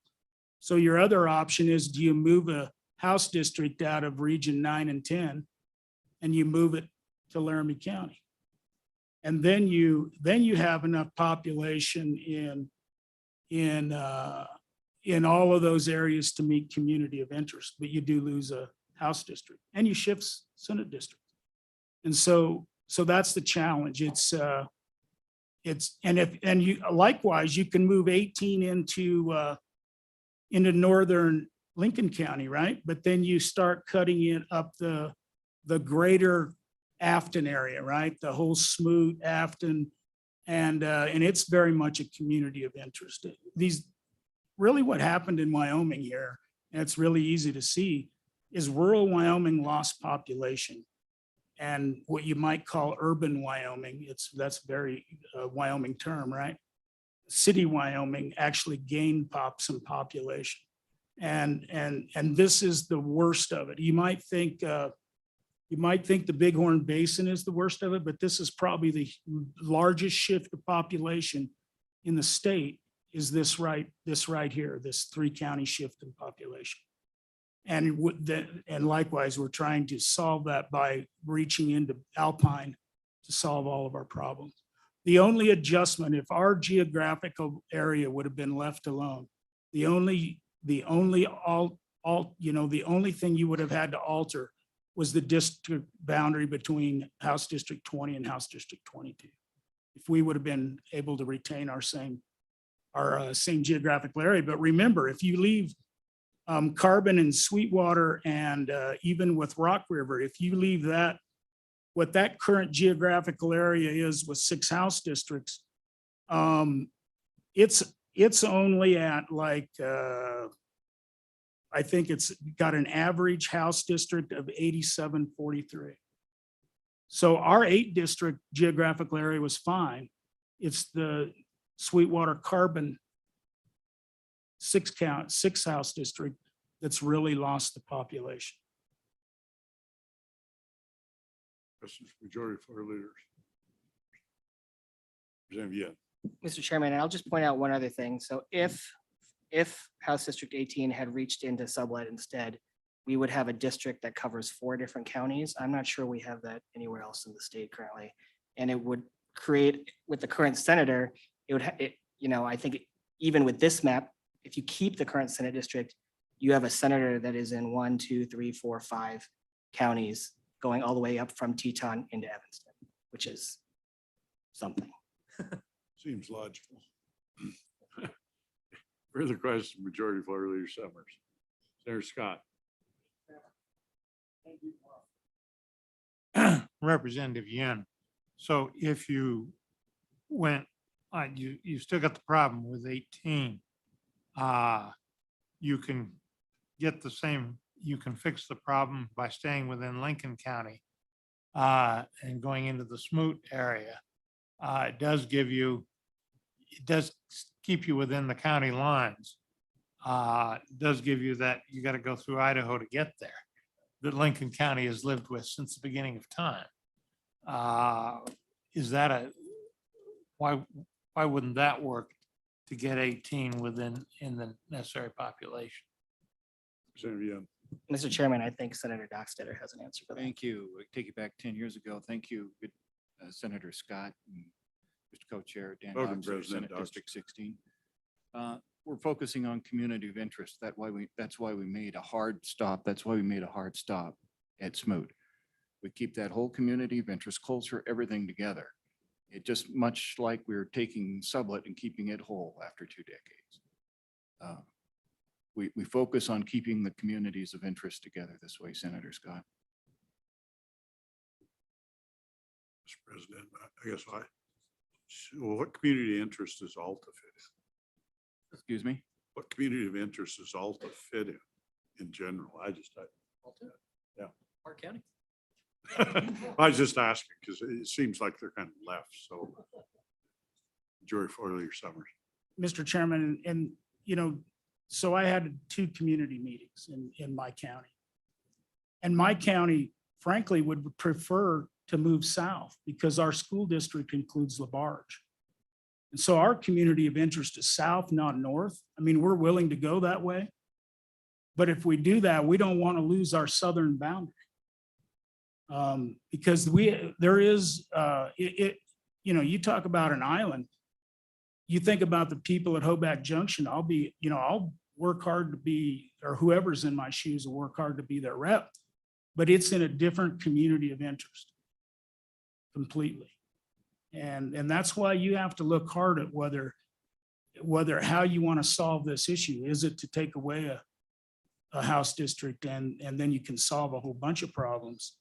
Or is it, we are going to take a look at 47 and take a look at, it goes now from, if you either goes into Albany County and clear to the Lincoln County boundary, because there's no population in that area right around the Green River to the boundary there, as far as I know. And so you've got a district, if you cannot make the case that district should be less than as big as it is in a court, I don't know how, I don't know what kind of case you can make, but I think you can make that argument. Questions? Scott, I sense you have one. I'm just trying to figure out our alternatives here. Mr. Chairman, I think, and I do think we need to stay within the population of plus or minus 5% if we possibly can. It seems to me that the choices that I'm seeing are we take a big chunk of area and a very few people from Sublet County and put them into 18. And I hear that it's an extra county and the problems that causes. Or we take basically the most southern part of District 21, the basically Smoot area. As I remember, after you leave Smoot, you come over the pass and go into Idaho, and there isn't population. So you are taking the very southernmost part of the Star Valley and putting it in with the southern part of the county, if you go that way. Or you go, Mr. Chairman, clear to Laramy County, take a chunk of population, 1,000 people maybe, something like that. Put it in Albany County, put a bunch of the Albany County into 47 and ripple it across, and that disrupts everybody. And I don't like that alternative, but that seems to be the alternatives we're looking at. Dominoes or not? So, Mr. Chairman, I believe I gave another option that he didn't mention. Go ahead and repeat it. one The, more the time. other option is you take a House district away from those two regions, and you move it to Laramy County. And then you increase the population, that will increase the population of the remaining House districts. And then you can satisfy community of interest, more community of interest. Chairman Driscoll. Senator Cole. Comments? We're getting into the heart of it now.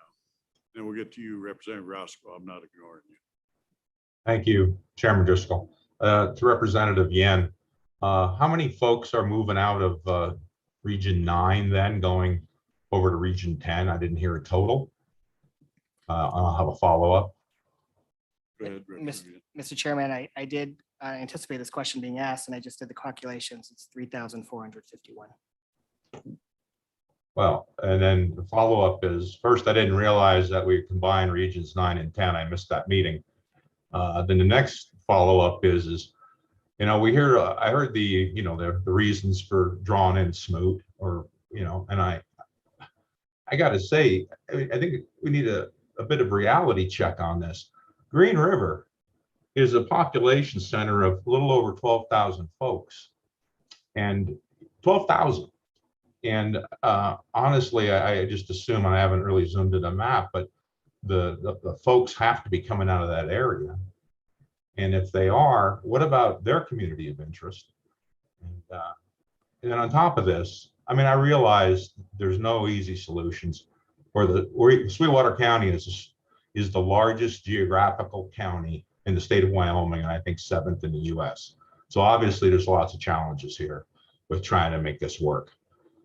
But I think that we in Region 9 gave Region 10 a solution in so much as we're whole, we're on the low side. And I don't understand why we have to be the area where people are all taken from to make some other area, which is just like our area, more whole or have a better community of interest than we currently are representing. So that's my, I guess, my statement about this. Thank you, Mr. Chairman. Questions for Senator Cole? Senator Scott. Mr. Chairman, not for Senator Cole, but for anybody that knows, how many people are in the Atlantic City area of Fremont County? Senator Case. Not a precise, I'd say 250, maybe a little bit less. At one time that was a part of the Sweetwater County District. We were very happy to bring them back to Fremont County along with Du Bois in the last go around. And some elk. The 2010 census, the population was 37 people. That's in the incorporated area of unincorporated Atlantic City. There's more people that live up in that direction. There's a Dealing lot of pretty cabins. Free and loose with our gambling. There definitely is more people than that. 62 roughly within 3 miles of Atlantic City. Okay, we doubled it almost, not quite. Well, last time you came all the way down the Red Canyon, That's true. so there's a lot of people that live up there, a lot of all cabins that used to be part year and now are for all year. A lot of people from Sweetwater County live up there. Okay. I still think it's a Representative couple hundred. Representative Roscoe. You have a Thank you, solution? Thank you, Mr. Chairman. We're seeking solutions. I don't have a solution. There have been some great minds working on this. I do think that one option of just facing reality of the loss of population, that moving to the east with a seat does solve our community of interest, as Majority Floor Leader Summers recommended. And it keeps us within a within the deviation. And I do think that I agree with Senator Scott on his opinion that if we have too many regions that are, or if our state has too many regions that are out of compliance, that it may give the basin, which I think is a legitimate reason to go beyond the deviation, less chance of being successful or less chance of bringing attention to us to bring lawsuits against our state. Thank you, Mr. Chairman. I don't think we'll solve this one today. We have no choice. Mr. Co-Chairman. Thank you, Mr. Chairman. And so several of us did come up with what a alternative map could look like if you combine Region 9 and Region 10 together with, instead of drawing it 5% over deviation, drawing it roughly 4.5% under deviation. I think Mr. Swank might have that map somewhere. I'm going to ask him. Mr. Chairman, are you talking about the map that takes away a district? Yes. Okay. The one that removes a district from those 6 counties This one's and hypothetically may put it in Laramy County or somewhere to the eastern part of the state. Been some advanced planning. No, Mr. Chairman, I've talked to, almost all the members, and this has been 3 months in. I mean, trying to find solutions of workable plan. You'll see my state map come out earlier or come out later here in a bit of trying to do what I can to keep as many people happy as possible. And so we did come up with a map that would eliminate a house district, as you've mentioned, and I think several of us have seen it. Are you looking for the statewide map or just the regional map? Your choice. Mr. Chairman, if Michael Swank doesn't have it available, this is a map that we presented. Oh, he does have it available. The Region 10 map, the Region 9 and 10 map that removed a house district was something that our region had considered. As legislators, when we came together, there wasn't complete consensus on submitting both options or one option. So we essentially straw polled the legislators that the consensus, the vote was to present only option 1, because the idea was that we didn't want to necessarily get rid of a legislator if we didn't have to, and we could still keep community of interest that way. I think it's clear that there is significant resistance to that idea. So this was our option 2 that we never submitted. And I can describe it if you'd like.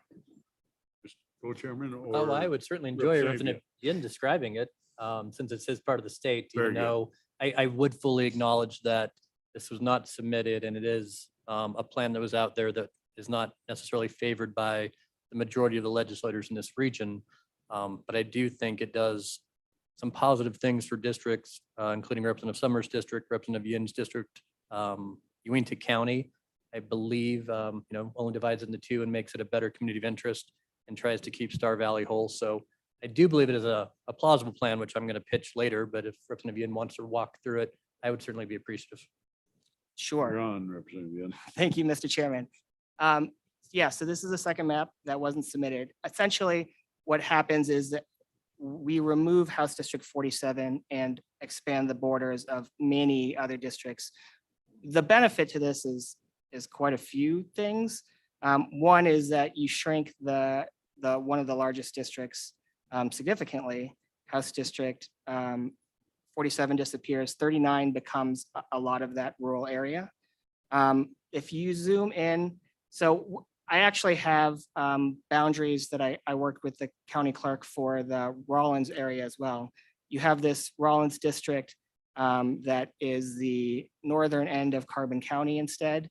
And then you have the split district 39, that's the southern end of Carbon County with Sweetwater all until you get in between Green River and Rock Springs. So if we zoom into the Rock Springs area first,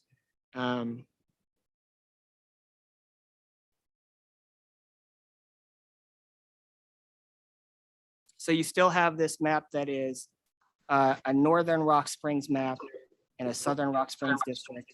And you have a little bit of the extra cut into by House District. I believe that is 18 in this map. Can you bring up the legend? The one that is little north of Clearview Acres. Yeah, so that's House District 18. And then you have half of Green River is split between House District 39, and the other half is split in the existing House District 60. So House District 60 takes the southwest corner of Sweetwater County. And then if you zoom out and you go back, what this allowed us to do in a lot of areas was capture a lot better community of interest in certain ways. So in Uinta County, the borders, the 5% to negative 5% deviation allowed us a lot more wiggle room without the existing House District 47. So you could capture all of Elk Mountain. You could keep Bear River whole and put it with House District 17. Is that 17? 19, my apologies. And that, that some of the community conversations in Bear River was that they wanted to be in a Uinta County whole district, and this lets them do that. If you scroll back out, House District 21 includes Cokeville now at this point. However, in the current House District 21, I believe it currently has Cokeville. So that keeps it a little more at the status quo of its current district size. It still shrank significantly, but it still keeps the northern Lincoln part whole. And similarly, it lets House District 20 go south into LaBarge and Farson Eden instead of having to go north into southern Teton County.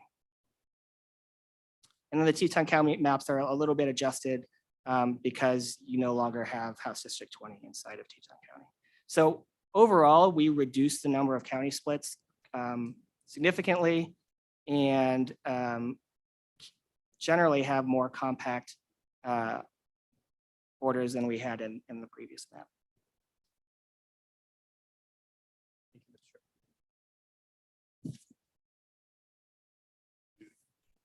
Question. Senator Scott. Here's a place I think we need to consider both the House and the Senate.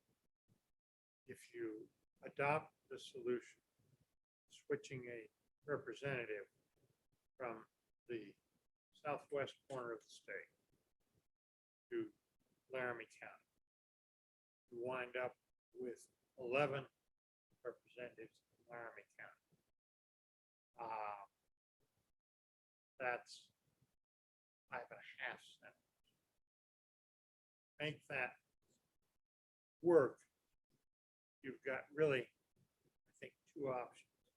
One of which is to abandon the nesting concept in part and have separate House and Senate districts that don't necessarily matter. That has, we understand the pros and cons of that.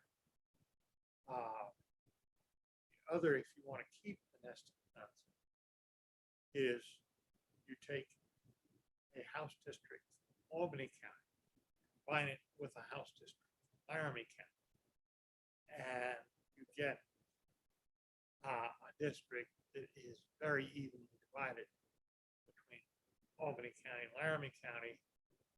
Then you have to change the House district boundaries in Carbon County because you would have to take a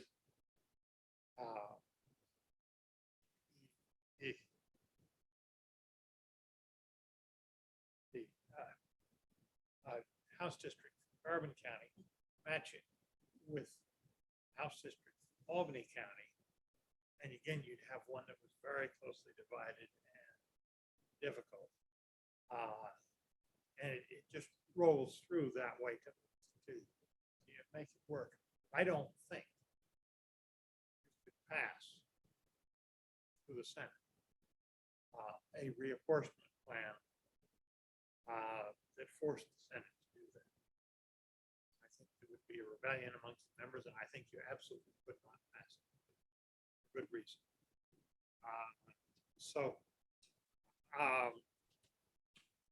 That plan, you can solve your House problems that way, and you can separate the Senate and the House fairly. Go that way. But it has. I simply think you cannot pass it. In the Senate. Mr. Co-Chairman. Good. And so, Mr. Co-Chairman, how I would actually do it is the third way is combine that extra seat from Converse into Natrona County on one side and then combine Natrona County into Carbon County on the other side, which would it wouldn't affect any incumbent senator that way. Senator Scott's Senate district would then be Northern Carbon, and his current House district with Representative Walters, and then it'd be Representative McGuire's district, most likely, depending on where Representative Clausen lives, or that extra district that would exist. And so actually, I think that would be much more palatable to the Senate because it doesn't affect any incumbent senators, put two incumbent senators against one another. But that would depend primarily on one Natrona County senator being agreeable, who's also on this committee. Senator Scott, do you have a comment? I don't think you pass that version to the Senate either. Majority Floor Leader Summers. So, Mr. Chairman, thank you. So on the Senate side, obviously that's the Senate deal, but if you look at the Carbon County, that Northern Carbon County one that includes Rollins, it wouldn't have a sitting senator in it, but the one to the east of it in Albany would. So you would make a mesh there. And then obviously Southern Albany doesn't have a senator sitting in it, but Western Laramie does. So I'm not sure that it conflicts with any existing seat that way. It's just a matter of changing mindsets. And it does mess up what is a cleaner Albany Senate piece. Anyway, Mr. Chairman, this is the state plan I'm going to propose at the appropriate time. If people are wondering where this map came from, it's a conglomeration of about 6 people's options 1, 2, or 3 put into one that actually jigsaw puzzles together in a way that works. I know many people in the room don't like it, and I've tried to design it when I get to it to be interchangeable for northeastern Wyoming as well, so as some other places. So we don't have to get to that now. If people are wondering where this map came from, this is going to be something I introduce later, Mr. Chairman. Senator Boner. Well, I would like a copy of that map now that we're sitting here looking at it. Maybe we can get a little prepared. And also, yeah, I guess we'll be open to if we could just magically create the so-called extra House seat in Commerce County. But I'm not sure if we have the population to support an extra House seat in Commerce County, but there's some magic there.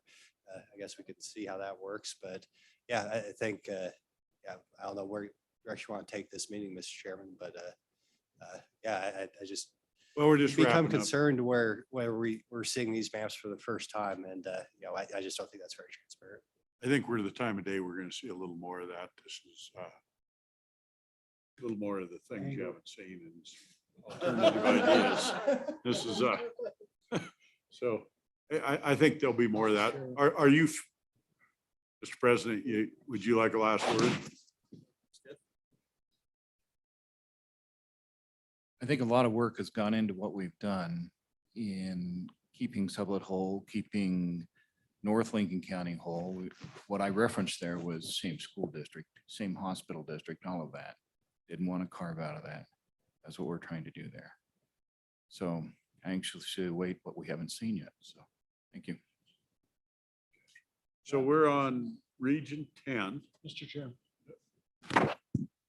Go ahead, Representative Blackburn. Thank you, Mr. Chairman. So I think the court chairman mentioned that we didn't want to pit senator against senator, but it's all right to pit House rep against House rep, or we're going to try to do that, or is that all right with the senators? Unequivocally, we're good with it. Representative Stith, do you have some further comments? Mr. Chairman. If I may, I just want to comment briefly on the first proposal for Region 10. If Mr. Swank could pull up that first proposal from Region 10 and then focus in on North Rock Springs just for a moment. I think it's obvious that obviously the proposal from Region 10 has some real problems, right? I mean, they're proposing at least 3 districts that are out of compliance. And so that risks upending the entire statewide scheme. So it seems inadvisable for that reason. More specifically, it looks, if you can click on North Rock Springs, it looks like that's now been put back into House District 18, I believe. Mr. Swank. Mr. Chairman, it actually is not. This is the old boundary right here, but it's actually in House District 48. Oh, I see. Okay. Got it. And so, Mr. Chairman, if I may, I apologize since I'm just seeing this for the first time. I was puzzled by the number that Representative Yen used for 3,400. That seems pretty high. And then I guess if Mr. Swank, if you could go to Green River, then is the basic, the Old Town part of Green River, is that which, can you tell me which House District that is in under this proposal? This right here is House District 18, I see. Okay. and House District 39 goes around it. Mr. Chairman. Representative Yen. So to balance out the deviation, so we didn't have House District, and so in option one, to keep House District 47 from being further outside of deviation with the changes in House District 18, we tried to balance the two. And some of that balance was moving it a little bit into further into Green River at this point. So there are some changes within Green River from our option one and the existing Region 9 option that they submitted. Thank you. Questions? We all confused yet?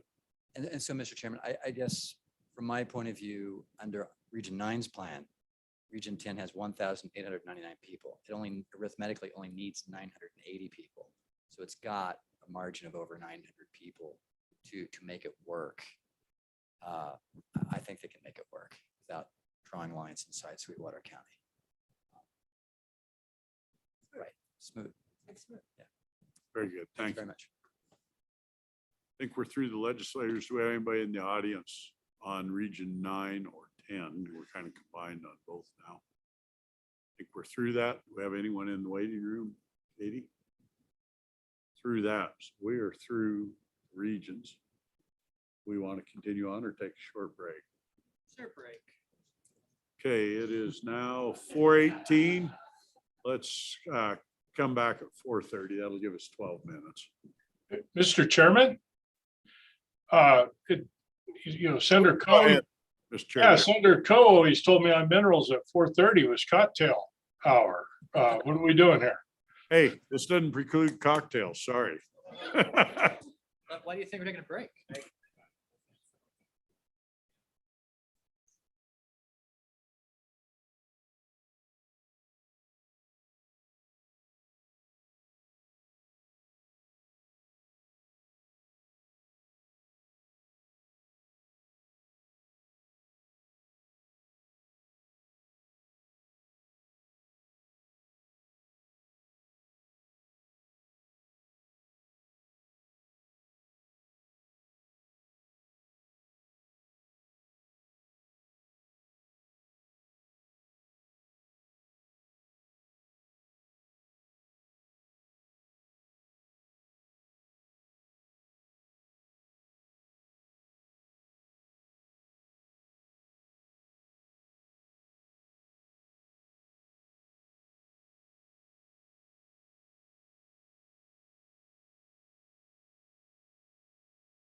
online?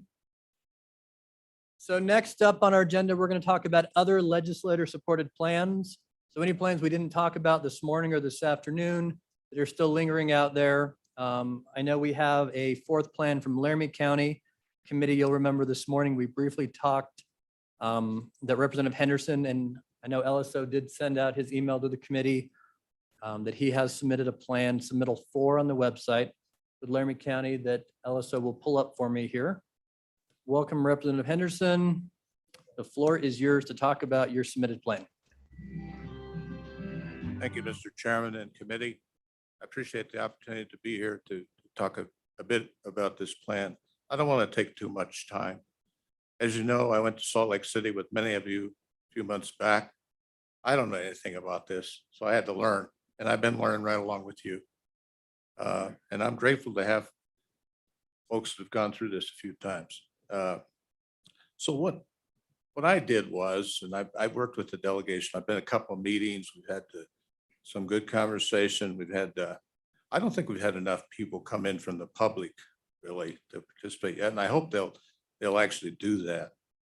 But what I want to do, if you look at this plan, if you just kind of zoom in a little bit, what this does is simply stated, I looked at the 100,512 population and divided it by 11.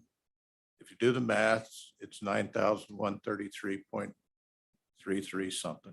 So it's 9,134, which puts you within the -5.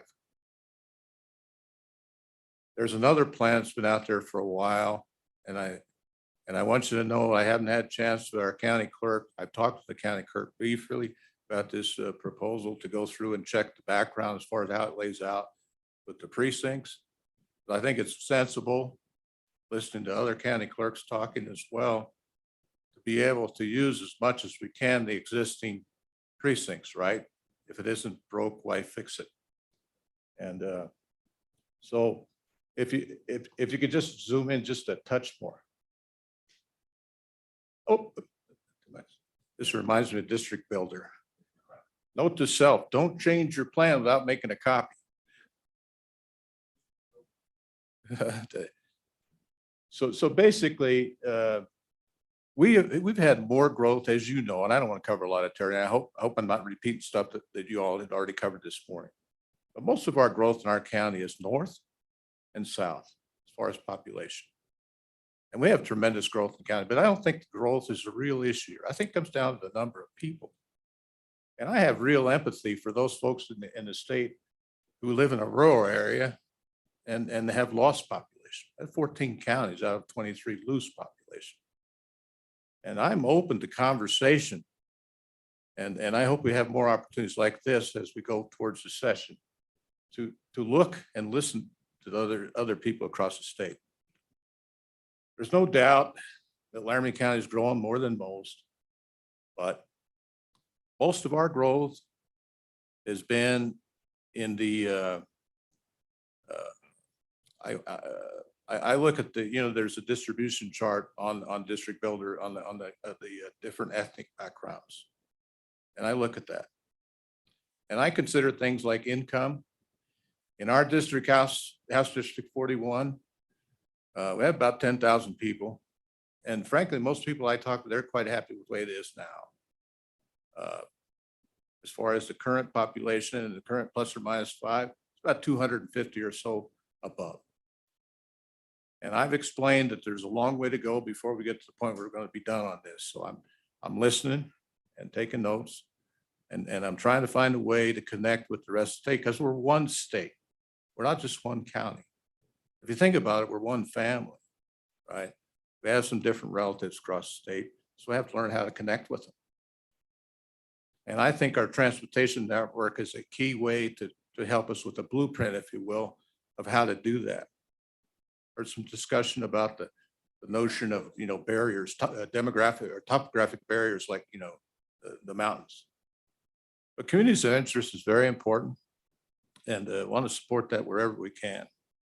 So simply stated, folks, this is just a graphic to show you an alternative of 11 districts in Laramy County that satisfies the existing criteria of 9614 ±5%.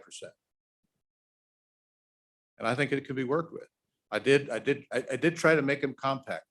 I mean, I was born and grew up here. And I remember when most of our area around Cheyenne was prairie. And, you know, a longtime servant of our state, Thyra Thompson. I voted in every election for her. And I participated in about 4 of these budget session deals, you know, and voted for back when we had the at-large. I'm open to that. It's about what our communities want, right? And I think our communities should be whole. There is a different mindset, I believe, in rural and urban. In our District 41, we have county pockets, right? Yesterday, we got some real good news for our county. We have a major manufacturing company coming to Wyoming, to Laramy County. They put money on 60 acres here. It's a huge manufacturing company, makes fishing gear. It's going to be over 1,500 jobs. We have the transition from the Minuteman missile site system to the ground-based strategic deterrent. That's a $19 billion deal in our area over the next 30, 35 years, 90 billion overall for the whole deal over the middle of the US, if you will. That's about 2,400 jobs, right? And we have just recently opened up 2 more data centers by the company that started the first one back in 2012, when the legislature had the wisdom to enable the economic incentive for that. And that's going to be more than 700 jobs. We have a critical housing shortage. And I've been using the Census Bureau for a lot of my backup information in terms of the characteristics around the state. Boy, it's an eye opener. You know, we have a lot of houses in Wyoming that aren't occupied, right? But going back to people need jobs, and people need an opportunity to prosper and live a good life. In my day job, I'm in business development. And there's a small manufacturing company that moved up here from Colorado. It's a family business. And I asked them, what made you decide to come to Wyoming? You know what they said?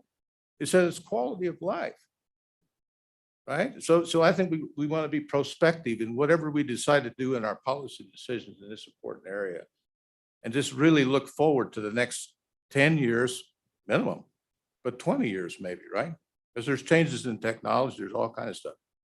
And our transportation system is important, our communication system and so on. I'm not telling you anything new, but I'm just saying, to get to the point here and sum up, is that this is important. We got a lot of things going on, as you know, but this plan satisfies the criteria. You want to change the criteria? I can give you another plan. But I think we got to do these plans in concert with the folks across our state, the good folks up in the basin. I'm open to talking about that change in percentage, as long as we can figure out what the top end is, so that we can all get on board with that, right? Pull our oar, go in the same direction, shoulder to shoulder, be one state. That's it, Mr. Chairman. Questions for Representative Henderson? Representative Blackburn. Thank you, Mr. Chairman. Representative Henderson, where is that 11th district at? It's designated as District 60. That's that pink one. And it's up there where Representative Nicholas district is primarily right now. As you can see, I did compact these, and over the years, as our community evolved and developed, these represent really the major segments of Laramy County as they evolved from the core area of downtown and so on. And so we're going to continue to grow. So I'm thinking, well, let's compress, let's get them compacted, right? In Cheyenne, there's not much land, physical land left available, vacant for additional development. Thank you for that answer, Mr. Henderson. Senator Scott. Chairman, several questions. In answer to the previous question, you said that's the pink one, that's the one in the northwest corner of the county? Yes, Mr. Chairman. Okay, Mr. Chairman, do you show that what you're showing on the thing doesn't mesh with what I think is the shape of your county? Have you got some areas from another county in there to get up to population? Zoom back, excuse me, Mr. Chairman. Representative Henderson. zoom back out. This is a self-contained, it's all within Laramy County. Zoom back out a little bit more. And so the thinking is, and you talk about compactness, interestingly enough, I thought it had to do with the area covered, but it doesn't, right? Those three rural districts represented, good Representative Blackburn, Representative Wilson, 7, that's the middle, in the middle, Representative Eklund on the right there. Those are all our rural areas. And they go all the way to the border of the county. Senator Scott, go ahead. Mr. Chairman, I'll take your word for it that it's within the deviation. I haven't seen the actual numbers, as was the 10-member plan we got from the county clerk, I believe. My question for you then relates to the Senate, because unless we're going to district the House and the Senate differently, which some states do. It's a common way of doing it. You've got 5.5 senators. Where are you going to get the other half senator from? You've got two choices. You go north into Goshen or Platte counties, or you go west into Albany County. You don't neighbor anybody else in Wyoming, so you've got to do one of those two things. Which would you propose to do? Well, my Representative answer, Henderson, Mr. sure. Chairman, my answer is I'm going to listen very carefully to what you and the other senators come up with on your plan. I mean, you know what, my understanding is with the House is going to get our plan together and then there's going to be a decision or some conversation. My recommendation, what I've been talking to the delegation about is I have a constituent that goes every day to Guernsey to work back and forth. And we have people go over the hill to Laramy every day. So if you want my answer right now, I'd say more likely north than west. You're And thinking the options Platte are- County, Representative Henderson? Platte County or Goshen, because of the rural aspect. But if you're talking about in terms of commonality, in terms of the common interests, education, technology, innovation, economic development, I think we have more going on with west of us with Albany County. Senator Scott, more? Well, Mr. Chairman, I just reiterate the point. I don't think you can pass this plan through the Senate. Do you want to help us with that, Senator Scott, when the time comes? But we're a long way from to that argument, I think. Other questions, Representative Henderson? Seeing none. Mr. Yep, go Chairman, ahead. Just real quick, another thing related to the senator's question is, you know, we had good input from folks on the south side of Cheyenne. They developed a real good plan of their own, and they asked for 2 districts and, you know, and a senator. And I think that's worthy of consideration. I do like that segue, Representative Henderson, because I believe there are some Laramy County residents who wish to testify on your plan or other Laramy County plans while we're at Laramy County. Thank Is you, that- Mr. Chairman. Thank you, Representative Henderson. Ms. Gregorio, welcome. And so we're still technically committee under the consideration of alternate legislator-supported redistricting plans. But we'll mix some public comment in if you have plan or thoughts on any of the 4 submitted plans from Laramy County or statewide plans as a whole. Go ahead. Okay, thank you. My name is Carla Gregorio. I am a Laramy County resident, and I wanted to thank Representative Zohanter and Mrs. Nevercott, or Senator Nevercott. We did have a couple of meetings, and I appreciate those meetings because there was some public comment. So there were some individuals that were here earlier, but because of the agenda change, they needed to get back to work, and that's what South Cheyenne is mainly blue collar workers. So I'm speaking on their behalf, and we got a couple people back there that don't want to testify, but they feel the same way. We support the Zohanter and Nevercott proposal that was presented this morning. South Cheyenne does consider itself as a community of interest, and it's currently split into 4 different House districts. So given that we have the opportunity to reevaluate, it's a good time to look at the Cheyenne districts, and that's why we support that first version that was presented this morning. this plan does better represent South Cheyenne with the current legislative districts. So what I'm saying is we'd like it from the 4 to 2 and then 1 senator. The one simple edit that we suggest, you have Laramy County, is that the House District 44, rather than cutting it off at Allison, people that live in Cheyenne Road, just bring its south boundary down to College Drive. There are about 70 people who live in that area and who are part of South Cheyenne community. Beyond College Drive, there are open spaces with no population. So this shouldn't affect 43 or 44, and it's still in the requirement. So that would be the only thing that we tweak with the map that we support. And so again, I want to thank you for your tireless work, and thank you for giving me the opportunity to present what a lot of South Cheyenne residents would like. Thank you.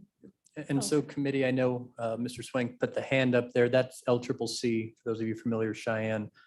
That area Ms. Gregorio spoke of on the most recent iteration of the plan that her group has submitted to us in the county would have LCCC as well. It's what, 65 students and about 83 people in the census block just north of there. Currently my house district, but it's one of my favorite parts of my house district, right? 'Cause I'm an adjunct professor there, but I understand the need to try to keep South Cheyenne, just so the committee, you're all generally familiar with Cheyenne. That northern boundary is Lincoln Way and Campstool Road, primarily where the railroad track runs through Cheyenne. And then on the east side, that's College Drive that goes down in the city. And then it's the South Cheyenne Sewer and Water District. It's kind of the boundaries of that orange color. And so that's currently Representative Romero Martinez, Representative Stivers districts, and Senator Ellis. Just so the committee is familiar with the area in question. Thank you for your Yep. hard work. Oh, Let me see if there's any questions. Ms. Gregorio? President Blackburn, question? thank you. Thank you. Anyone else here to talk about a Laramy County plan while it's on the table? Mr. Garrett?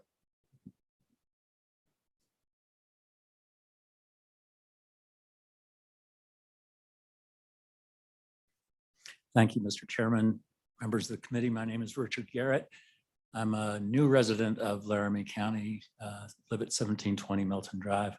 I'm not going to comment on any particular plan. I would say that 11 representatives for the County of Laramy seems appropriate given the numbers, the math. I have during my life in Wyoming been blessed to reside in districts that have been ably represented by a number of different people. One of whom just presented to you and another of whom is on this committee and formerly where I used to live, another member of this committee. So I know a good legislator when I see one, and Laramy County is blessed with many of them. I guess I would just point out that these are clearly important decisions and you all have a really difficult task at hand. But a bigger decision, a bigger concern of mine, frankly, is the loss of rural Wyoming. Our ag outdoor culture is very much at risk. We've heard reference to that. So these decisions are going to have impacts on that, believe it or not. And I hope that we find a way to work together to continue to protect our cultural heritage as well as our voting interests. It is a lot about jobs. I don't disagree with that at all, but we owe it to future generations to try to make the best decisions that we can that give them optionality to enjoy the kinds of life that our parents blessed us with. So just a little bit of a different perspective, if I may. And with that, I stand for questions. Questions for Mr. Garrett? Seeing none. Thank you. Oh, Senator Scott. Chairman, and Mr. Garrett's a valuable witness because he has been around quite a bit and understands what goes on. Laramy County population with 10 senators, with 10 representatives is at 104 4.5% of the ideal.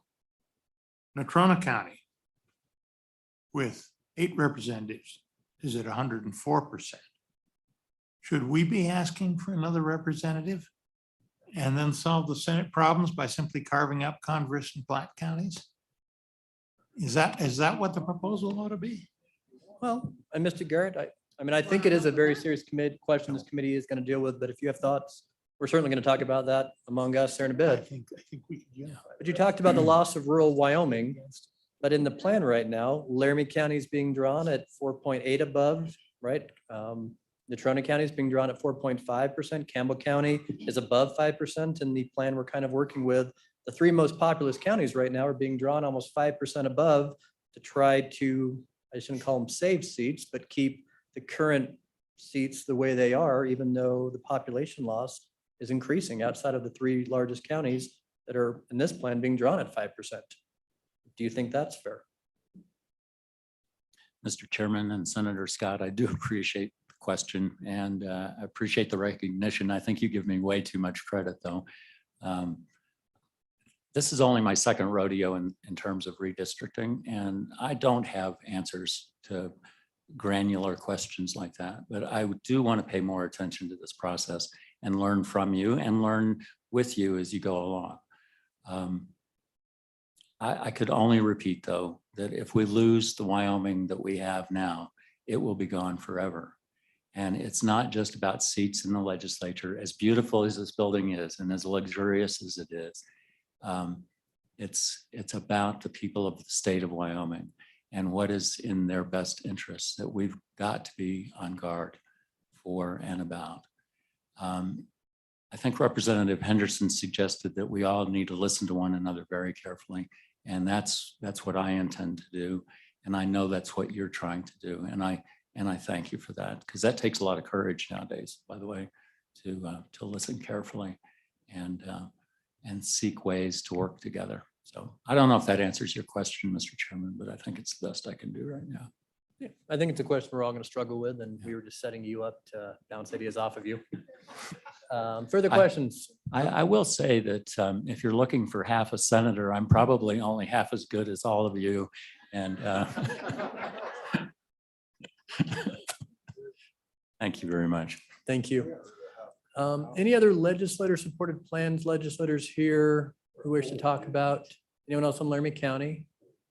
All right, any other general public comment today? And then I think the committee, we can talk about what next steps are. If you want to go later tonight, you want to regroup for tomorrow. Let me check on public comment. Anyone who hasn't spoke yet who wishes to speak today online or in the audience? Let's bring in 2 people. We'll bring in Ms. Lowe first and then Mr. Sedgley. Bringing them in now.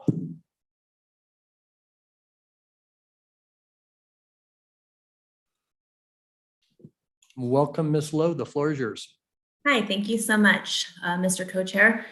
And thank you to the committee for your very hard work on this. I see I've been watching you for several months, and the amount of time and effort that you put into this has not gone unnoticed. I'd also be remiss to not thank LSO. You've done a wonderful job at preparing information and making it accessible to the public, so thank you. I want to start with being pleased of hearing several of the legislators today talk about multi-member districts. I hope that's a conversation that you continue to have and could be one way to help more rural areas be represented more fairly. Much like the previous 2 speakers, the Equality State Policy Center is in support of the map produced by Senator Nethercott and Representative Zonitzer that would account for 11 seats in Laramie County. We do recognize that this is where most of the growth is happening and that the forecast will continue to grow in this area. Similar to Mr. Garrett's comments, we also hope to preserve the rural feel of the state and look forward to working with you on different ways to make that happen. Another thing that I would like to recommend to the committee is that for future redistricting, we consider an independent citizen committee to do redistricting. As a citizen legislature, it seems this may be above and beyond what you should be doing, especially given the restraints this year with the late census data and the special session. It seems that it has been quite a bit of work for you, and maybe it's something we could share with other citizens in the state. I'm available for any questions that you might have. Questions for the ESPC committee? Not seeing any, Ms. Lowe. All right, thank you very much for testifying and being here.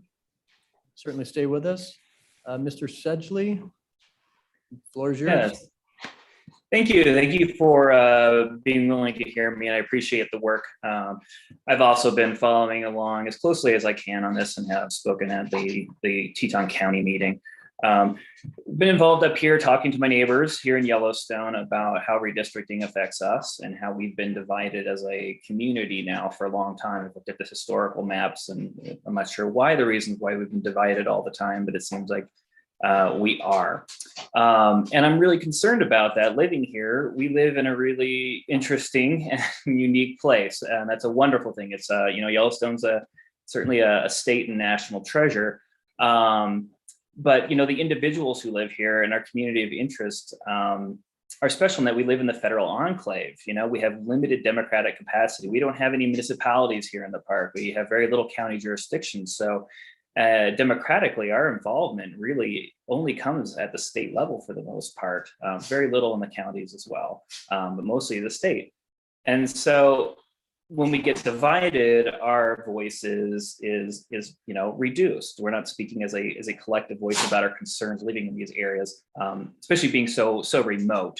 As some of the folks said earlier, that we have to drive a long ways to get anywhere. And for me, living in the middle of the park, that means I have to drive in the summertime approximately eight and a half, maybe longer hours. It's a full day just to go get a driver's license. We face some unique burdens here. And so to have our voices reduced in half is really concerning, especially that, again, we're a really strong community of interest, that we share a lot of the same issues around wildlife management, about how our places is managed and how we live here. And that coincides very well to our south, which includes the John D. Rockefeller Parkway and the Grand Teton National Park. And frankly, some of the values that can be found in the Teton County area, the Jackson area, who are very, very well plugged in with Grand Teton National Park and a lot of the values around wildlife tourism. So I would just ask that as you are looking at these maps that, consider drawing Yellowstone as a single district, but to the south, I have a really hard time seeing what we have in common with the basin. I mean, with all due respect, and the basin, is agricultural. It's beet farming and ranching out there, which is great. It's fine. But what does that have to do with our very unique set of circumstances inside the park? In addition, I read consistently about antagonistic attitudes from that region towards the park, towards the wildlife, which is, concerning as an individual, that I think, wow, am I going to be represented by somebody who might be against the values that we live here? Again, you can have those values, that's fine. But it doesn't seem right for that to be the person or the groups that we are combined with or being represented by. And that's what I have to say. Thank you so much for having me. Thank you. Questions from Mr. Sedgley? Representative Ian. Mr. Chairman, thank you. Mr. Sedgley, we've had several conversations and I'm very thankful for them because I think it's super important to have this discussion over Yellowstone. The desire, some of the comments that I've heard in the committee today is that because the Bighorn is so short, some of the suggestions has been moving Yellowstone into the basin. And so would you say, if you're saying that you're not interested in moving into the basin, what would your preference, your top two be, I guess? So if clearly you said that you wanted to be with Teton County in a Teton County district. However, if that was not able to happen, what would be the second option? Or do you think that has to be the only option, Mr. Chairman? Mr. Sedgley, go ahead. It's a hard question. I think about, again, how we're being represented as individuals and as a community. And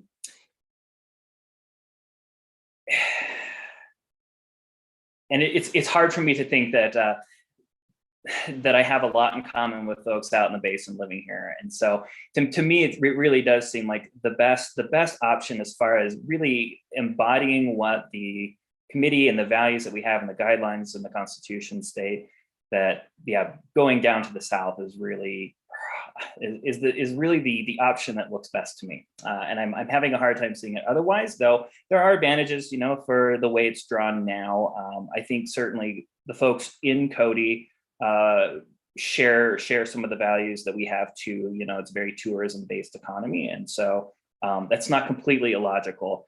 It's just a long ways away. And, there are just, that's not directly connected with 2 national park units to our south, which we share a lot of interests in and a lot of very similar set of life circumstances and political circumstances. Okay, further questions? Seeing none. Thank you very much, Mr. Sedley, for being here. Thank you. Quick comment, Representative Roscoe, did you pay your power bill? It's looking kind of dark up there in northwestern Wyoming. No, the glare off my forehead was getting a little too much, so I just turned on the light. Thank you. Thank you. All right, more public comment. Anyone in the audience today hasn't offered thoughts they want to share about any of the plans, regions, statewide? You're all just sitting here waiting to see what the committee does next, as are everybody up here in the committee. So with that, committee comments. We'll probably close public comment. My expectation for tomorrow, we have 3 hours booked out. I guess my desire is to come up with a draft plan that will work for the majority of this committee, that we can agree between 7 or 8 of us will be the rough draft of a plan. And then my hope would be we offer at least 1 more meeting, if not 2, that if you don't like portions of that statewide plan, that you pick which districts, which counties, whatever it is, that you can substitute a different plan and drop it in and change out. Right, so we're all working on the same plan. We're all still open to amendments, to thoughts, but we have something moving forward that our county clerks, our commissioners, our legislators throughout Wyoming can say, okay, here's the current layout, and if you don't like it, they're going to band together and come up with a better solution that they can submit that's going to work not only for their area, but for the state. It's not quite a motion yet, Representative Blackburn. And so, committee, you're all well aware that I did create a statewide plan. I'm perfectly happy to talk about it now and turn over the chairmanship to Senator Driscoll. That way you at least know where I'm coming from, and it gives you all night tonight to say my plan is horrible. Is that okay, Chairman Driscoll, if I turn over the floor to you? You have the floor. Okay. Take off running. I don't want everybody to think that I'm trying to, push my will on everyone. I just, knowing that where we are, we have to come out of here with something that we can all work from. So with that, Mr. Swank, if you could pull up statewide plan. You have 2 minutes. I'll try it. As an auctioneer in my previous life, I'll see how quick I can go.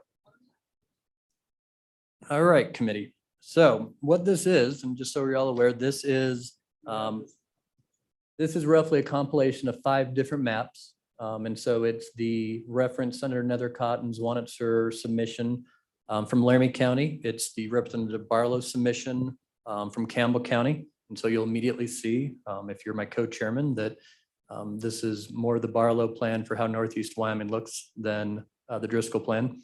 It takes the Natrona County submission 1 into effect, and then it takes in the basin plan, and I believe what was submitted in time from Fremont County yesterday. I'm looking at Mr. Swank to confirm that. Mr. Chairman, yes, this has Fremont, the Basin, Sheridan, Johnson, and Albany County as plans as submitted, and Natrona 1. Okay, and then it does submit what I was calling option 2 from the south and west portions of Wyoming. This would be the plan that does remove a representative, commonly referred to as Representative Paxton's district, and adds an extra representative to the east side of the state. And so just if I could walk through my line of thinking so you know where I'm coming from. Certainly you've heard that Johnson Sheridan is a distinct region with 4 House and 2 Senate. Drawing into Johnson or Sheridan would require them to draw somewhere else, which I don't think is palatable and workable Same with Natrona County. They have designed themselves and they admittedly actually are 8.32, as Senator Scott has said. But they, without trying to take any more population, are a contained unit. And then you take Albany County, which right now fits 4 House and 2 Senate, is another contained unit. So if you look at that as what I would call a block of Johnson, Sheridan, Natrona, and Albany, you basically get Eastern Wyoming, you get the Basin in Fremont, and you get South and West Wyoming. It's kind of 3 distinct areas that we need to work on that have some geographical definition to them, separate than the other 2 regions. So in my plan, let's talk about Eastern Eastern Block Plan. I am fully cognizant that Laramy County wants 11 representatives and 5.5 senators. And on behalf of my county, I will certainly fight for that, knowing what that looks like up the line, especially if Campbell County wants to have 5 whole, Laramy County having 11, that allows 5 legislators for Platte, Goshen, Converse, Niobrara, Weston, and Crook, which takes them far over deviation unless they want to take a couple thousand from the Natrona, which I don't think they do. So knowing what that looks like, I do think it's the best interest of Laramy County to try to find a way to draw north into Platte or Goshen. Contrary to what some other people have said, I do believe Eastern Laramy County does have some things in common with Southern Goshen. And so what, as I mentioned earlier this morning, if you zoom in on Eastern Cheyenne, the plan we submitted does try to completely draw the rural area of Laramy County in with Southern Goshen. That brown district really is the zip code line. So people on their mail, it actually says Cheyenne, Wyoming, as opposed to where it says Burns or Carpenter or Hillsdale, et cetera, on the southern part. And so that was kind of my best submission forward to try to say, if we're going to have a joint seat, that we'll have, you know, the 9 in Laramy County and Cheyenne proper. Representative Blackburn's district would be that purple district of everything west of I-25. And then it's Representative Eklund's district now, that green color that would go into Southern Goshen, which historically it goes into now. If you draw into Goshen for me, how this plan works is it does take the Torrington prison of 600, I guess you call them inmates, as part of that district, right? Citizens, 600 citizens that currently cannot vote, but are counted in the census. And so do they belong necessarily to Goshen? Do they belong to any specific place? Technically, no. And I have heard, and I know we've all gotten emails from all sorts of people in Goshen County, but I do believe several of the elected officials, city councils and mayors, do believe that Torrington and Lingle are, they would like them to be aligned. I think Representative Duncan agrees with, in her conversations, that not that we can call it Metro Goshen County, but if there is such a thing, the Goshen or the Torrington Lingle area should be in a district. And so I tried to draw up to that. Certainly, I'm not wedded to what that line looks like. I'm certainly happy to say, hey, there's a set number of people, 2,000, and Goshen County can draw how they want.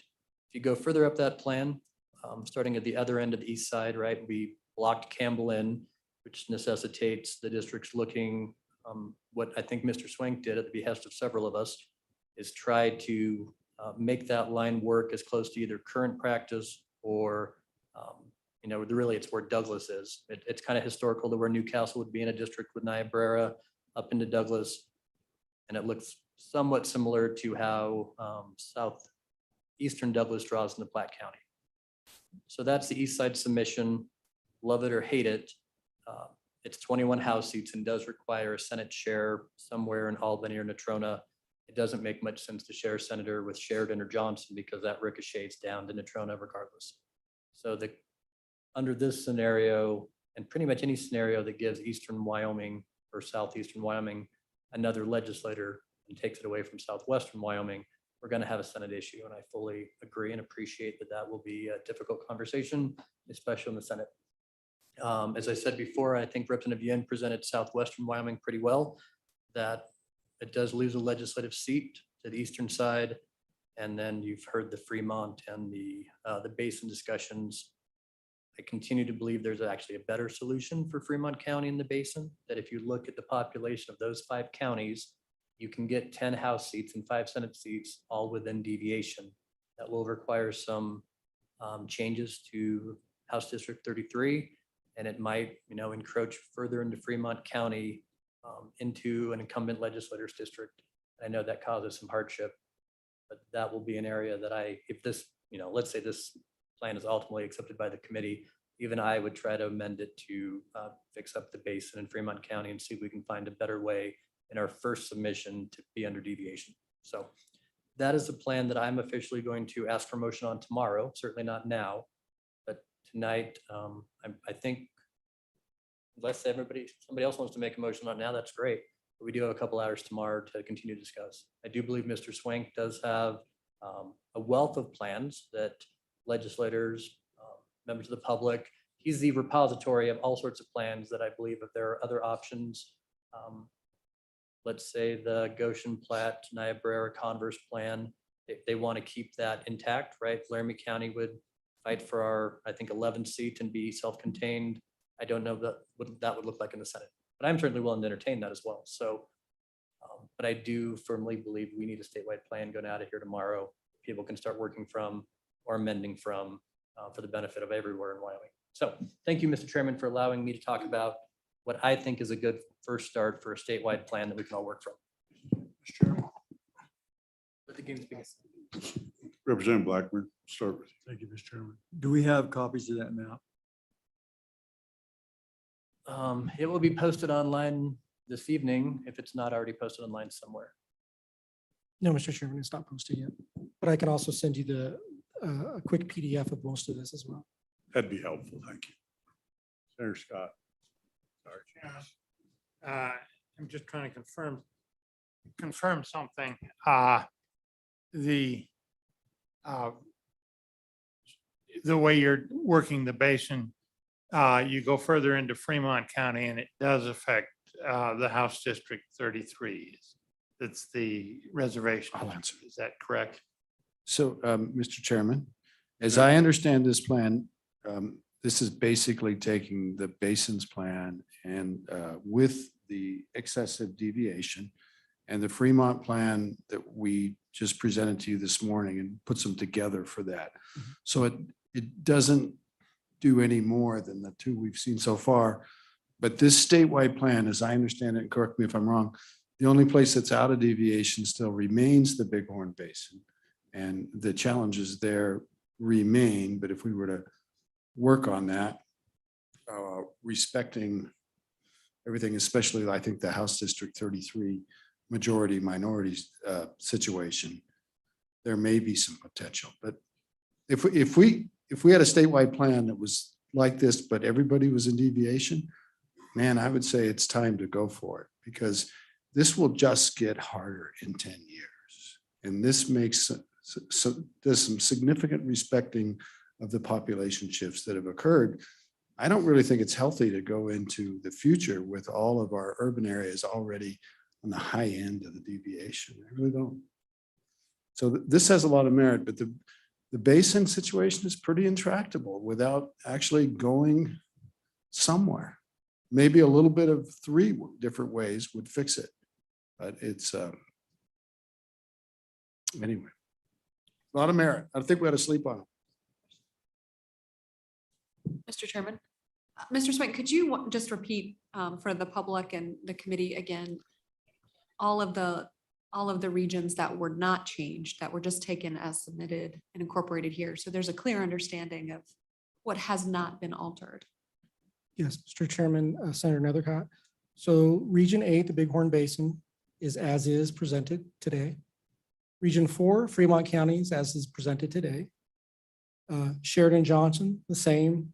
Natrona's Plan A, although they had 3 submissions. And then Albany County, sorry, that has not been changed. Senator Case. We do have to be careful because implicit in all this is the nesting of senators, if we maintain that. So that could potentially change Albany County in a lot of things. So, but yes, with respect to the House districts, that's correct. Representative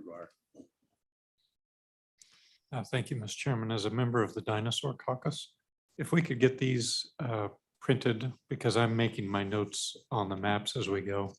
And so that would be very valuable for me. Thank you. Representative Yin. Mr. Chairman, thank you.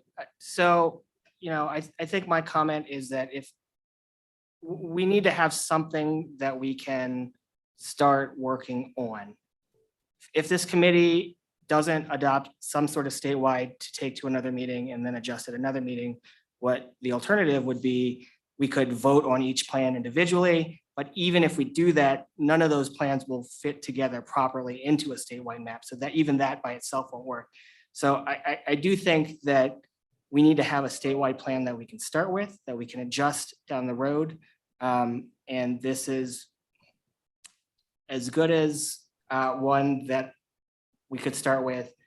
I think no one's going to be happy with whatever statewide map that we start with, but at the very least, we'll have something that we can adjust and be angry about, rather than a whole bunch of puzzle pieces that right now do not fit. Senator Boner. Thank you, Mr. Chairman. Just to be clear, especially for the newer members of the committee, we do have a plan that the committee has voted on. It was a plan proposed by Senator Scott. The idea that this is the only statewide plan just isn't true. And so, yeah, there's going to be tough decisions. We've obfuscated enough on those tough decisions. Simply starting over again and kicking that can down doesn't alleviate that. So just want to make that abundantly clear. Also, if we could also just get an action, not a PDF version, but also this link so we can get in and get some more detailed information, that'd be really helpful. Obviously, this is the first time I'm seeing this plan. And so I just want to make sure, I don't want that narrative that, you know, this is the only statewide plan to go unchallenged, as far as I'm concerned. It's not true. Thank you, Mr. Chairman. A question for either Michael Swank or Chairman Zonitzer. The combined Region 910 plan option 2 was not presented today, but we did submit it. Does this follow that pretty closely? So, Mr. Chairman, let me make sure, clarify. Option 2 that you mentioned was not officially submitted by Regions 9 or Regions 10. It was published in a newspaper and some online places and was given to members of the committee. So I did have it, and I do believe all members of South and Western Wyoming, all legislators have seen it and are aware of its existence and have looked at it. So what is in this map is what you would call option 2 that the Southern and Western legislators have looked at. Nothing in this plan, I believe, came out of nowhere. All of these pieces together were all submitted and been on the website. Besides the option 2 plan from South and West Wyoming, I just pieced them together, except for perhaps Converse County. I don't, now that I think about it, I believe the plan that Speaker Barlow submitted did not have the drawing of Niobrara in the Converse. That was a request that to make Campbell fit with the submission from Laramy County, how it would be drawn into Converse County. I believe LSO, Mr. Swank, correct me if I'm wrong, but you tried to keep it to the current map and make it within deviation. And so that's probably the only county submitted, not Niobrara and Converse, that was not a submitted plan. That was a piecemeal of everything else and that was left over. Mr. Chairman, 2 things. One is this plan, I will have to make a quick amendment. This district right here for Carbon County, there was a revision submitted by Representative Yen and the Carbon County Clerk that I forgot to save on this map. So it's just making sure that there's no split district or split voting precincts. It doesn't really change the population very much. The second thing is that this does take into the Barlow plan as submitted today, with the exception of that in his plan, the Campbell County plan, did not actually start to draw southward. So what this plan does is it takes the Platte, Converse, and Niobrara plan from Senator Boner and it swaps basically Northern Goshen for Southern Weston. And then we did some adjustments because if you did just the swap, Senate district, what would be House District 2, pardon me, would have been over deviation. So we tried to make some adjustments around Douglas that lined up somewhat with the county clerk's plan. Thank you. Further comments? I've got a bunch too. Representative Duncan. Thank you. So my quick question, I guess this is for LSO staff.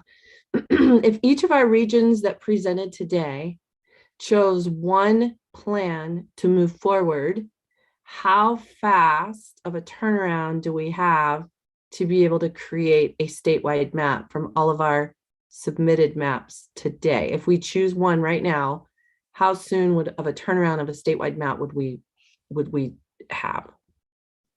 If you need one tomorrow, we'll have one tomorrow. As I say, I'll comment on that in a minute. I'm going to let Representative Greer, Chairman Greer, comments. Yeah, thank you, Mr. Chairman.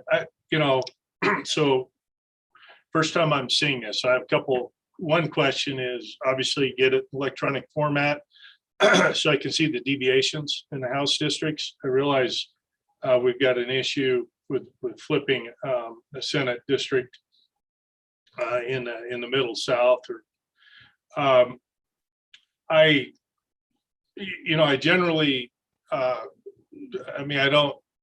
don't disagree with this, as we've got to find a path forward. We got to start bringing these together. And as Representative Duncan's comment was, can we take what we've kind of agreed upon, or what were the initial plans, and see how that looks? I think it's going to fit in pretty close to this, with a couple of exceptions. But we do need to start to put the puzzle together. So I do like that approach. I did also want to comment just a little bit on the basin.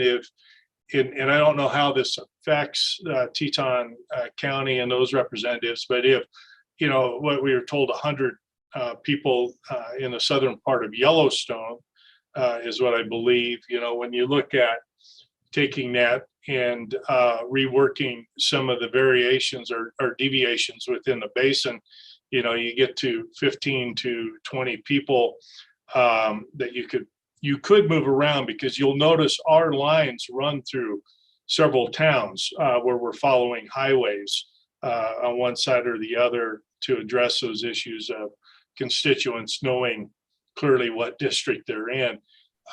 So there may be some flexibility that way. I am very sensitive to, again, out of the basin with the issues with Fremont County, and those, there might be something workable, but those are somewhat problematic. So those are my general comments. I guess I take this away as I'll look at this and study it. I'm generally pleased to see it, but I would also like to see all of the deviations and get that in a format where we can look through that, see what the high and the low are. Thank you. Thank you. I've got a comment on it, and I'm going to go through, because this comes out of left field to me. I hadn't seen it, obviously. But if we just walk down through what we did today, Laramy County, depending on what you want to do, it's 10 or 11, but it fits right now. Albany County fits right now the way we did it. Natrona County fits as presented.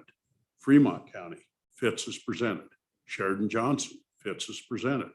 Northeast region, we had two plans that vary. One of them, if you take the Driscoll plan, fits as presented. It's pretty well fits there. Northeast, Converse, Goshen, Niobrara, and Platte, they all agreed on it. It fits.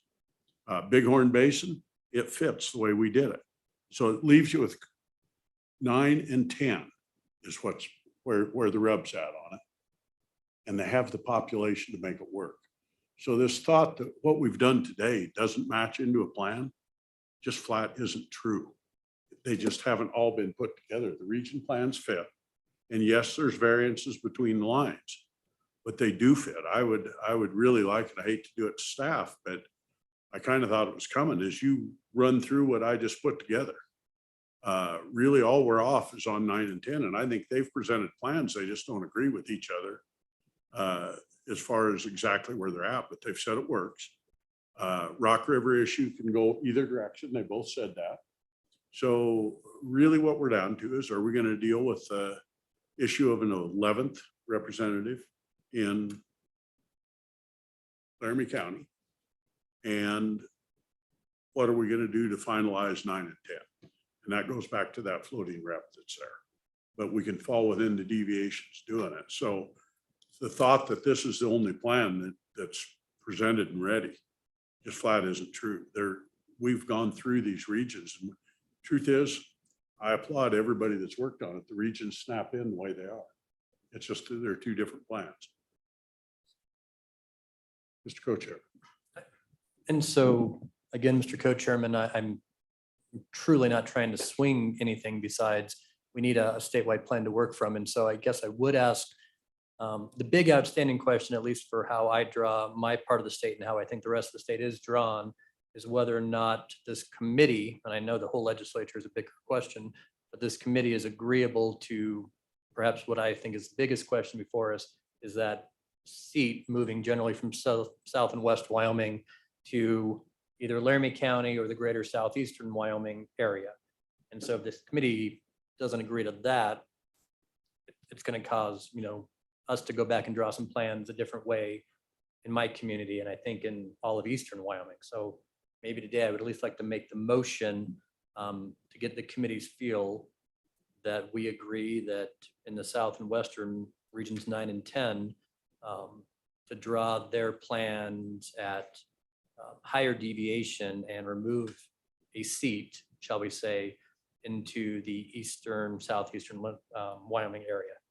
Does that motion make sense, Mr. Chairman? I can try to state It it does, better. but I'd like to sleep on it. I think that's a pretty big move, and I think the committee, I would like to recommend that that's what we take up in the morning, because I think we've all taken on a pretty big load today, and I think everybody would not hurt to sleep on where we're at before we come back tomorrow. That's a big question. Mr. Chairman. Representative Thank you, Black. Mr. Chairman. So if we couldn't have that 11th representative, couldn't we use our county commissioner or our county clerk's map? Would that be a substitute map we could use for that 10? So we could put these together like the jigsaw puzzle, or? The truth is the 10 fits right now. If you want to do it, they fit the deviation of 10. It's just a flat argument of whether you allow 11th or not, because it's exactly what Senator Scott pointed out, is they fit, same as Natrona. They fit at 10. And, really what we do go into 11 is we're using variances. It's the same as Campbell used, is when you get that ±5, you can move on big counties, you can move to the top or bottom end of the range and do really different things. Senator Scott. Mr. Chairman, if I understood the question directly, yes, the clerk's submission from Laramy County does work as a 10-member plan, as it is within the permissible deviations. I presume she did it competently locally. Mr. Chairman. Representative Black. Thank you, Mr. Chairman. So can we ask Michael, or is it too much work for him to put together 2 state maps and based on? I think easily we can. The first 8 all fit in right now. It's just a matter of actually taking the 8 plans, same as he did here, and snapping them in. It's going to leave region 9 and 10 that we have to come up with a final disposition on, because that's the last district. So you have 2 areas that I saw today that were in conflict. That was Northeast, Kirk Campbell, Weston, depending on if you go with the Barlow plan or the Driscoll plan. Which if you go with the Barlow plan, then you have to readjust a lot of the map. If you go with the Driscoll plan, it snaps in pretty much. And if you go to 9 and 10, we've had 2 different plans that both work. They both work, they just work in different ways.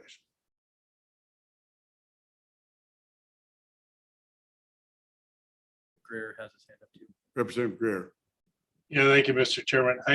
So if I understand this, and as you all know, I'm a little slow and I'm new to this committee. So I'd like to see this plan with what the deviations are by district. And then I understand LSO is going to work all night, put together the primary plans that we've talked about today, and put that together as another one for us to look at with those deviations. Is that what I'm understanding? I'm going to have an opportunity to review in the morning before we consider this further? That's my understanding, if Josh and Michael can do that. And I really apologize to you. We probably should have a day between meetings. Mr. Chairman, I think it's workable. The only concern I have related to 9 and 10 is that option 1 for Region 10 utilizes Rock River, and so do the Region 9 plan. depending on which plan is put into there, there would have to be some sort of revision to Albany County. As Representative Connolly discussed, that starts to bring House District 14 below deviation, which would need to be ripple effect through that county. And I don't know how you would propose that I or someone else provide revisions to that county. Senator Scott. I think we treat 9 and 10 as an unresolved issue there. You exclude Rock River from them. You're talking about 300 people. There's enough population in those two regions to balance it out. You're off by about 300 people in net that have to be moved. That's something we can do very readily, but you'd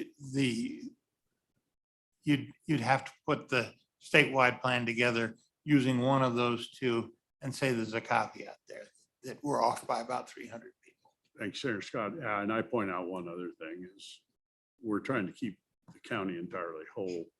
Obviously, Albany County has people to shed and they could shed people, and or Laramy County has people to shed. They could shed them into Albany County to make up. What? What? Chairman. We have people Go to ahead. shed unattended. Mr. Chairman, thank you. So, I think there are still some issues with this idea. If you take submittal 1, the Campbell County plan, and it doesn't fit with anything in Region 7. So you still have a Region 6 that won't fit in Region 6, 7. And if you take we'll call it the Driscoll plan, the Crook Weston County Clerk plan, it's out of deviation. So we would also still be choosing yet another region that would be outside of deviation, right? So it'd be a +6% deviation. So there's still several. Actually, I'll kick back. It is deviation. It takes the numbers out of Campbell County for both, and if you take the 477 out of the bottom, it fits clearly in deviation all the way around. What else, Mike? Mr. Coach, You finished, Mike?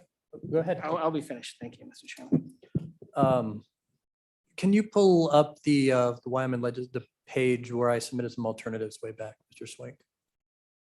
And so I'm not quite sure which ones you're looking for. the main Wyoming legislative homepage, A, B, C, and D, Oh, okay, regional plan. regional plans that were conceptual, right? Because quite honestly, I don't think when we talk about the Senate's not going to go for plan, the House is not going to go for plan that Campbell County gets cut in by Crook and Weston and Converse. That puts Laramy County at 4.9, that puts Natrona County at 4.8 and cuts Campbell 3 ways. I just, and Albany on upset, and no offense, they control some more Democrats in other parts of the state and you're not going to get it. I mean, you're just not. So if you add 2, that'd be great. Click on B, please. And so there are some other plans that I tried to do that are all within deviation. And you can, I mean, that's, one of my preferred on the east part of the state, obviously. But the question really does go back and centers on, is there going to be another rep on the east side of the state or is there not?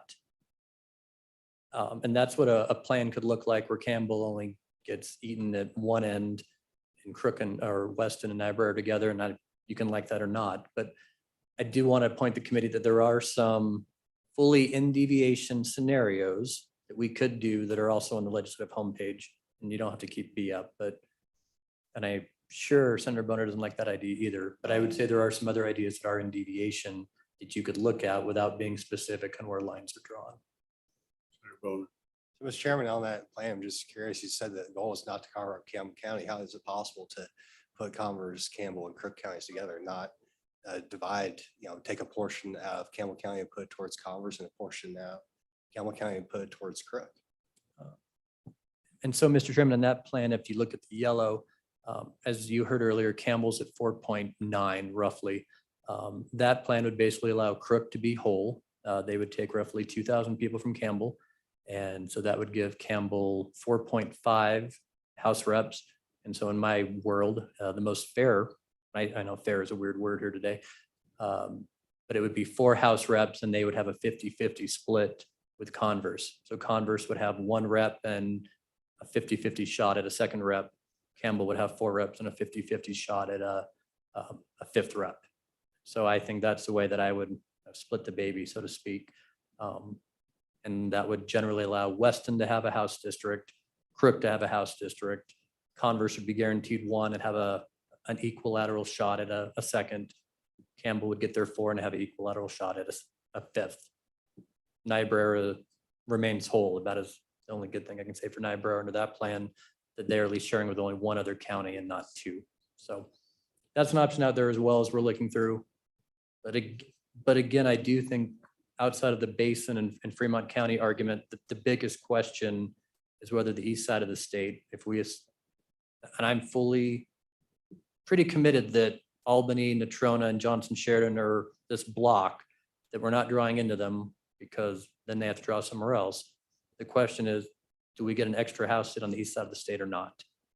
And I'd really maybe like that question answered by the committee tonight, because if we are going to go back and draw plans, knowing, if we have an extra 9,000 people to divide among those 7 counties on the east side, or if we don't, to help the south and the west side out, it's a pretty big question in my mind. So I would like to make a motion, Mr. Chairman. I don't need that plan up, but the ultimate question is really if you agree that Johnson, Sheridan, Natrona, Albany are a block, which I think you should personally. The motion would be that yes, we get to draw an extra House seat on the east side of the state for 21 House seats, taking it away from the south and west regions of Carbon, Sweetwater, and Second. Sublet. That's a great second. That's a big question. Senator Scott, discussion. I would urge us first to sleep on it. I know at this point, if I was forced to vote at this point, I would vote against the motion because I think it will deny several reasons. One, I think it'll deny a number of people in the eastern side of the state and the smaller counties any effective representation in the legislature. Second, I think that if we're going to go to base our House representation on the minimum, maybe we'll have to look at things much wider. And third, I do not think it will work for the Senate. I want to think on that overnight and think on the question, will it force the whole Senate to run for re-election? Or just those senators involved? I want to think about that. Would clearly force the senators in Laramy County, I think.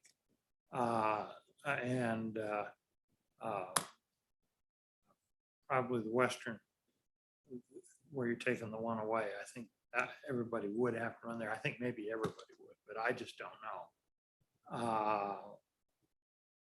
I need to think about that. Mr. Chairman, I would be reluctant to vote tonight, but if I do vote tonight, I would vote no. Mr. Co-Chairman, are you comfortable waiting till tomorrow? Would you rather push it? It's the motion's on the floor, so actually there'd have to be I think we can discuss it. I'd still like the motion and kind of figure out the vote is. Okay.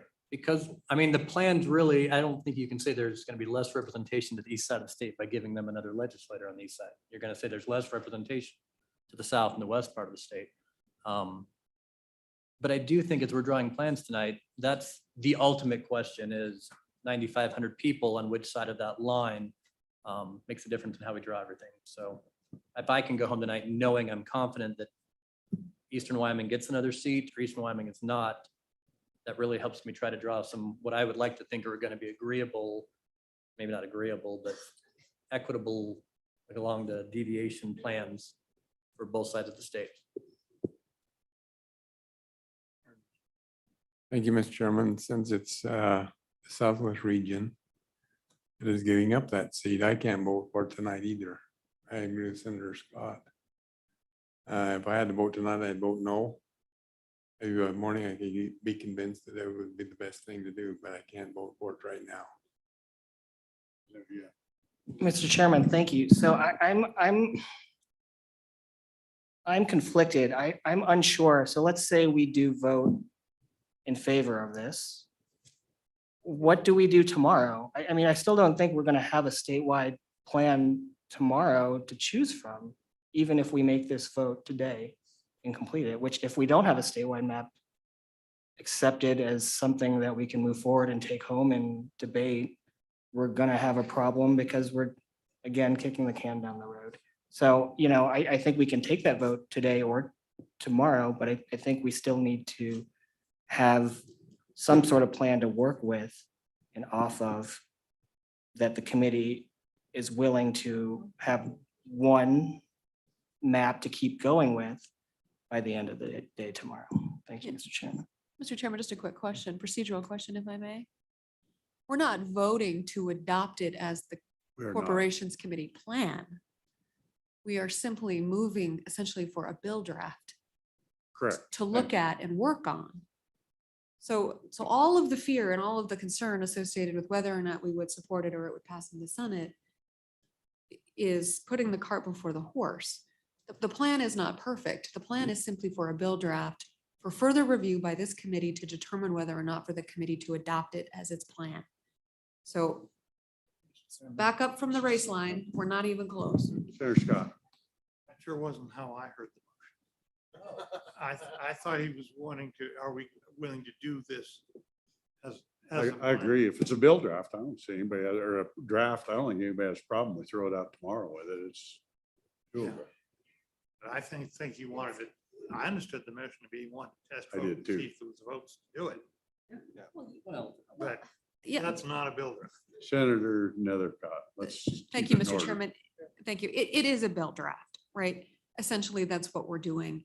But I think Chairman Zwanitzer is saying, let's quit wasting our time or wasting LSO's time with drafting, doing a bill draft, unless there is some type of consensus, at least lukewarm, for 11 representatives in Laramy County, right? If there's no desire for that, we need to have an understanding about that now, so that we can reconfigure the entire state plans, which will need to take place. So it is a very substantive question, but it's not a question that requires you to commit to that outcome as an adopted committee decision. It is just a bill draft at the end of the day, but let's not waste our time if you're not there. I guess I'm confused. Are we actually voting whether we go with an 11 plan, or are we talking about just a hypothetical draft that's tomorrow that we vote on? So, Mr. Chairman, my thought process is we are all going to ask LSO to stay up all night figuring out kind of how to piece plans together. The biggest question in my mind that affects most of the state, outside of really the basin and Fremont County, is whether or not there's an extra seat on the south, well, an extra seat on the east side, or if we're really going to draw the south and west at 5% under deviation. My concern continues to be, if Laramy County is being drawn at roughly 5% over deviation, and you're going to draw 8 counties in the west under deviation, we need to drastically redraw some plans in Laramy County that will probably, we just need to figure out what we're doing with a focus on the east side of the state. If that is not an amenable option to the committee, and the agreement is no, Eastern Wyoming doesn't get that extra seat, even if it's not Laramy County, really somewhere along the eastern edge, we need to know that so I can try to get LSO to draw a plan that's going to work. So I'm not asking for a firm, here's what the map looks like. All I'm asking for is there agreement that a seat moves to the eastern side of the state or not. And if there is, we have an extra seat to reconfigure the east side of the state. And if there's not, Senator Nethercott and I are going to go back and try to draw some maps that work better, for at least for Laramy County, because not that I don't love our clerk, but the plan submitted with 10 is not going to be, I think, the legislators in Laramy County's preferred plan. I mean, we're going to fight against it no matter what, but we certainly don't want the Saddle Ridge cut up into 3 and some other things. So, Representative McGuire. Thank you, Mr. Chairman. Can I abstain from the vote? And I'm saying that in not trying to be facetious, but I just don't know enough right now. I mean, I have an open mind. I want to take everything in, and I'm just not ready to make a commitment either way on that at this moment. It's pretty tough under our rules. If we're actually gonna have a vote, you're gonna have to vote. I hate to do that to you, but that's the way the rules legislature run, is actually go to a vote, we have to vote. Let me hear from you and maybe I'll withdraw. I don't have any more to say. Oh, Representative Yen, I'm sorry. Mr. Slap me. Chairman, thank you. So just to be clear, it's not necessarily a full extra district for Laramy County. You're saying, would the committee be in support of an extra district on the east side of the state in exchange for a district on the middle south of the state? Is that the motion? Senator Boner. Well, that is the motion, but let's be clear, we're talking about an extra house seat in Laramy County. That's, I mean, unless we have an actual new, I mean, there's lots of new things that have happened here about 5 o'clock in the afternoon.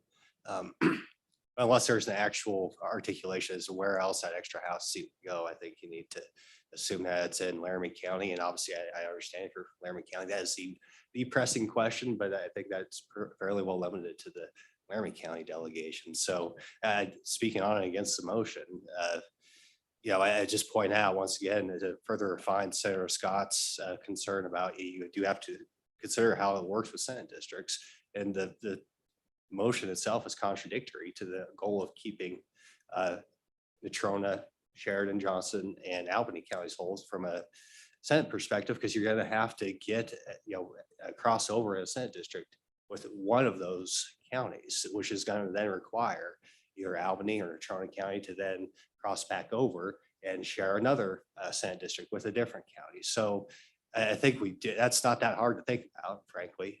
It should be obvious on its face. And so, I think the motion itself, it contradicts the stated goal of the bringer of the motion. And for that reason, for many others, I think I'm going to be a hard no on it. Mr. Chairman, thank you. So I am seeking some clarity. I think the good last speaker just said that it means a full extra district, but the full map that was presented to us just at the end of the day was a half district, which is closer to the ideal population of what Laramy County is. It's not 10, it's not 11, it's 10.5, which to me makes the most sense. I think if you keep Laramy County at just 10, that also underrepresents Laramy County, and I don't think that's fair either. And I don't think necessarily that a full 11 makes sense. And I do think I think as the good speaker said, trying to fit for that ideal representation makes the most sense for me to be what we can consider fair. And so if the motion is just on the east side and it's not a full district for Laramy County, then yeah, I think I would be in favor of that. Well, thanks. I think Senator Nethercott and I have been very, very forthright with the committee that it is our belief, not that I'm not going to fight for my county, but I understand the math on the east side, and the submitted plan that we submitted is sharing that seat called the 11th seat, but it's an extra seat really for southeastern Wyoming. And we are certainly not, at least the two of us in our capacity in this committee, I don't want to speak for Senator Nethercott, are not advocating for a full 11 in Laramy County. That has certainly come about because of continued emails from Goshen and Platte that they don't want to share with Laramy County. And I respect that, right? I certainly do. I'm just trying to make it work. And so, no, I do not think it's right to characterize, what I've stated to at all advocate for 11 firm in Laramy County. The plan that I submitted certainly shares that with, in my mind, Goshen. And I'll continue to say, I think that's the most, well, we can talk about it more tomorrow, but I do think all plans hinge on whether or not we agree where that seat is. So Mr. Co-Chairman, so for further clarity, half that representative would go to Goshen County. That's where it would be. Does Goshen County want another half a representative? Evidently not.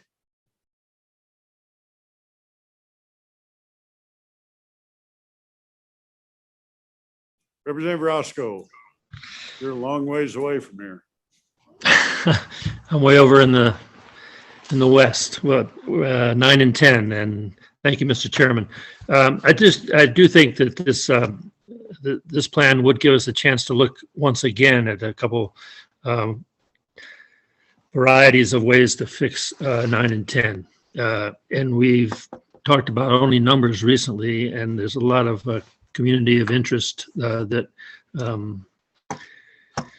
this plan would help us with. So I think we should continue to consider it. Thank you, Mr. Chairman.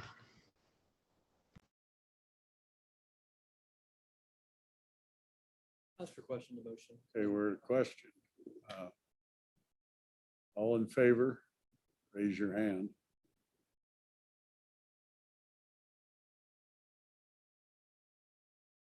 Six.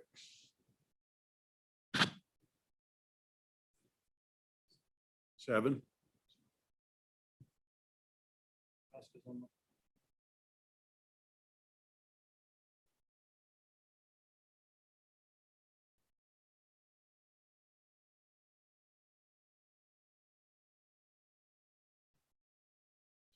believe six, seven, 1, 2. Okay, online, Roscoe, are you? You already voted. Okay. Don't let him vote again. All right, 1, 2, 3. I'm sorry, I never heard whether we were going to know yet. All those opposed, raise your hand. Okay, thank you. I'm sorry. Okay. 1. Greer is 1, 2 is Duncan. 3 Boner, 4 Clausen, 5 Ayers, 6 Driscoll, 7 Scott. Motion fails with aye. Am I still live? Are you still chairing? You're still chairing. Sure. So, Mr. Chairman, I know it's late, but if there is any direction we can give to LSO, because I haven't heard any, don't give any direction to LSO and just say, draw about 5 or 6 maps tonight, or if LSO could have some questions. I don't think so. I think we've asked for 2. You've got the plan that was put up. We have so far, from what I understand, I've talked about mine. I asked for 1. I asked for 1 of the 8 regions with 9 and 10. I did ask for that. Mr. If you'd Chairman. like to vote on it, I will. In fact, I'll make a motion that we direct LSO to run region 1 as presented, 2 is presented, 3 is presented, 4 is presented, 5 is presented, 6 using the Driscoll plan, 7 as presented, 8 as presented, and 9 and 10 left is open. Do I have a second? Mr. Chairman. Representative Yan. Thank you, Mr. Chairman. So, Michael, would you be able to bring up the Driscoll plan? And I need to really see what is and is not in deviation within a 5%. Mr. Chairman, all districts within the Driscoll plan are above deviation. So every district is above deviation in the Driscoll plan. Correct. All 6 are above 5%. Okay, thank you. And By how much? And they don't have to be, by the way, other than because Mr. the whole Chairman? district's over by 477 when we started. Just Correct, Mr. Chairman. I believe the highest is 6% and it goes down to like 5.3 or 5.4. Mr. Chairman, if every district is above 5%, how can you redraw that district to have any of them, all of them below 5%? As presented, and it leaves it at a third split if you don't go out of deviation, and that's the way it was presented, is it will be, but you can make it match any way you want because both Crook and Weston take the numbers to match the deviation. So those districts fit, so will the others. You're going to have to adjust somewhere, and that's on all the plans we do are that way. So we talked about this at the meeting in Douglas, and we knew we had the 477 net. And I believe the agreement out of Douglas was that we were going to leave them in Campbell County. Maybe I'm wrong. Go back. Okay, thank you, Mr. Chairman, if I may. So you're saying it fits in within deviation by cutting Campbell County from the south end? If you want it to be, you have If, to. to do it in deviation. Is your motion to do that or to do it as the map was submitted? Do it out of deviation by it's 0.8, I believe, and that's the way it is. You know, any way you do District 1, and we knew that from the start, it does not match. You cannot cut 6 districts with the numbers that are in it. We knew that when we started at day 1 on the Scott plan. It doesn't match. Doesn't matter how you do it, it's not going to match because it's over at the start. Mr. Chairman, one other clarifying question. So for Region 9, if the idea is to have Laramie County with 10 districts, and then you take option 1 from Region 9, the submitted plan, what is their direction from in this motion for Rock River? My motion was leave Rock River in the plan, because that was how it was presented without it being a 9 and 10. Well, we can deal with that. We're gonna. So for the number of people it is, let's put a plan up. We can talk about that as a committee. The plans are not going to be exact the way they're drawn. So Still only 250 people. it's 250. Twice as many votes. What's wrong with that? Mr. Co-Chair. So when you, the motion, Mr. Co-Chair, is plans as submitted, and I want to clarify, Laramie County does have, and I believe Natrona County has several options. So when we say submitted, I believe in my mind, Senator Nethercott and I's plan was one that at least the committee up here, 2 of us, submitted as our preferred choice, which I know does draw into Goshen County, which does not fit with their Region 7 plan. So when you said as submitted, I wanted to make sure what that means. I'll make it clear now. We made the vote to stay at 10. So mine is to leave at 10 there to at least to start with. We're going to have to start somewhere. And it's back to the other map, is the map that was presented last is just as unpalatable as the map I'm about to present to you. So Very true. You know, I'm upfront about it. But we've got to start somewhere. Representative Blackman. Representative Duncan. Thank you. Thank you, Mr. Chairman. So Goshen presented 2 or 3. So my colleagues from my region, I've just texted them that they can choose which one is the preferred to be the one submitted in this particular, since we had 3 different options.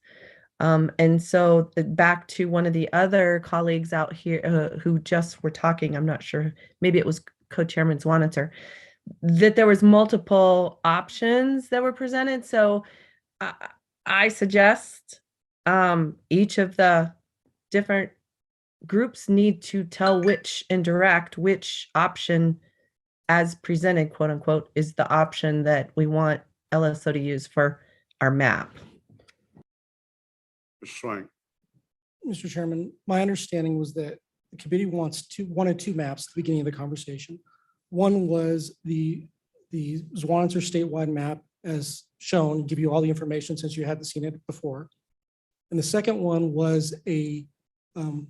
Chairman, Senator Driscoll, was to do a second map with all regions intact, meaning, so it would be the Region 6 plan that you proposed, one of the Region 7 plans that does not go into either, does not share with either Laramie County or Region 6. And then the only plan that does not go into 11 districts for Laramy County was the Clerk plan. So that was my understanding, was to do all of those so that the number of districts stays the same. Swank, that's what I meant. And back to the 3 plans up there, they all fit roughly in the same model. So we can visit about how that falls. I'm mainly trying to fall into the Scott plan and have the regions roughly snap in. Then the committee can talk about which one of the 3 plans that fall in that region or which ones fall in the regions, because we've got to start somewhere. And without it, the default should go back to one of the statewide plans. And really what we did, we agreed to do the Scott plan that used the regions. So what I'm trying to do is snap in regions roughly as we have them. That's my motion. Mr. Swank. Mr. Chairman, one more clarification. Similar to Representative Duncan's comment, the only other clarification I think we would need is which of the Natrona County plans to snap in, and then which of the Region 7 plans to bring into that second map. Mr. Swank, my belief, Senator Scott. Okay.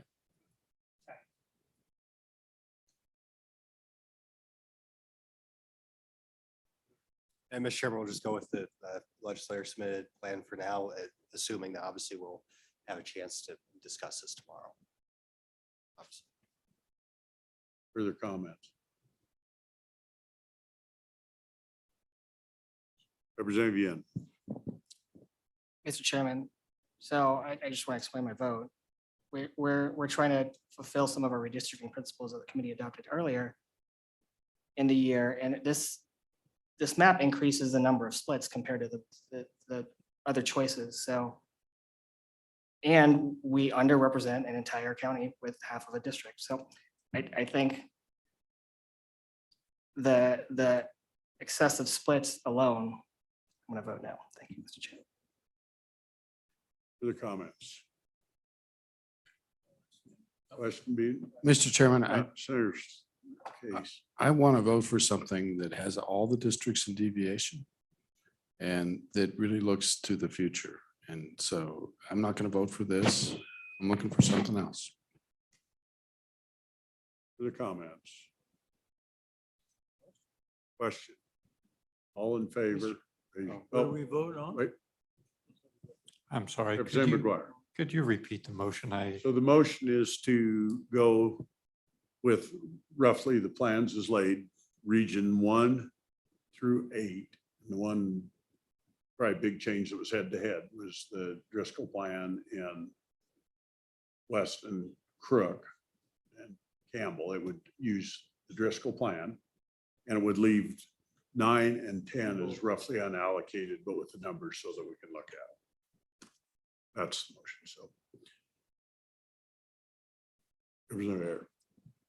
We did direct Michael Swank, however, to devise a map with this plan in place with all the deviations tabulated. So Swanet's or Nethercott plan is going to be considered again. I'm happy for that. Oh, but we're into vote. So all in favor, raise your hand. We have 1, 2 online, 3, 4, 5, 6, 7, 8, 9. That motion passes. But I think it was just 8. raise your hands again. It doesn't matter, I guess, but so we've got McGuire, Scott's 2, Driscoll's 3, there's 4, Blackburn's 5, Clausen's 6, 7 to Duncan's 8, Greer's 9. So, okay. Passed. Any more business tonight or more motions? Mr. Goodluck. Okay, I think with that. Make a motion to adjourn. Let LSO do their I job. will. We're going to lay out real quick. So tomorrow, first thing, 8:30, we're going to bail right into what we have of the 2 plans that are there. If there's other plans out there, which I think we have a few, we'll take a quick look at them. And we'll do our best to move on and come up with something out of here. It's obviously a tall order. So with that, everybody gets to sleep and be ready for tomorrow. We're adjourned.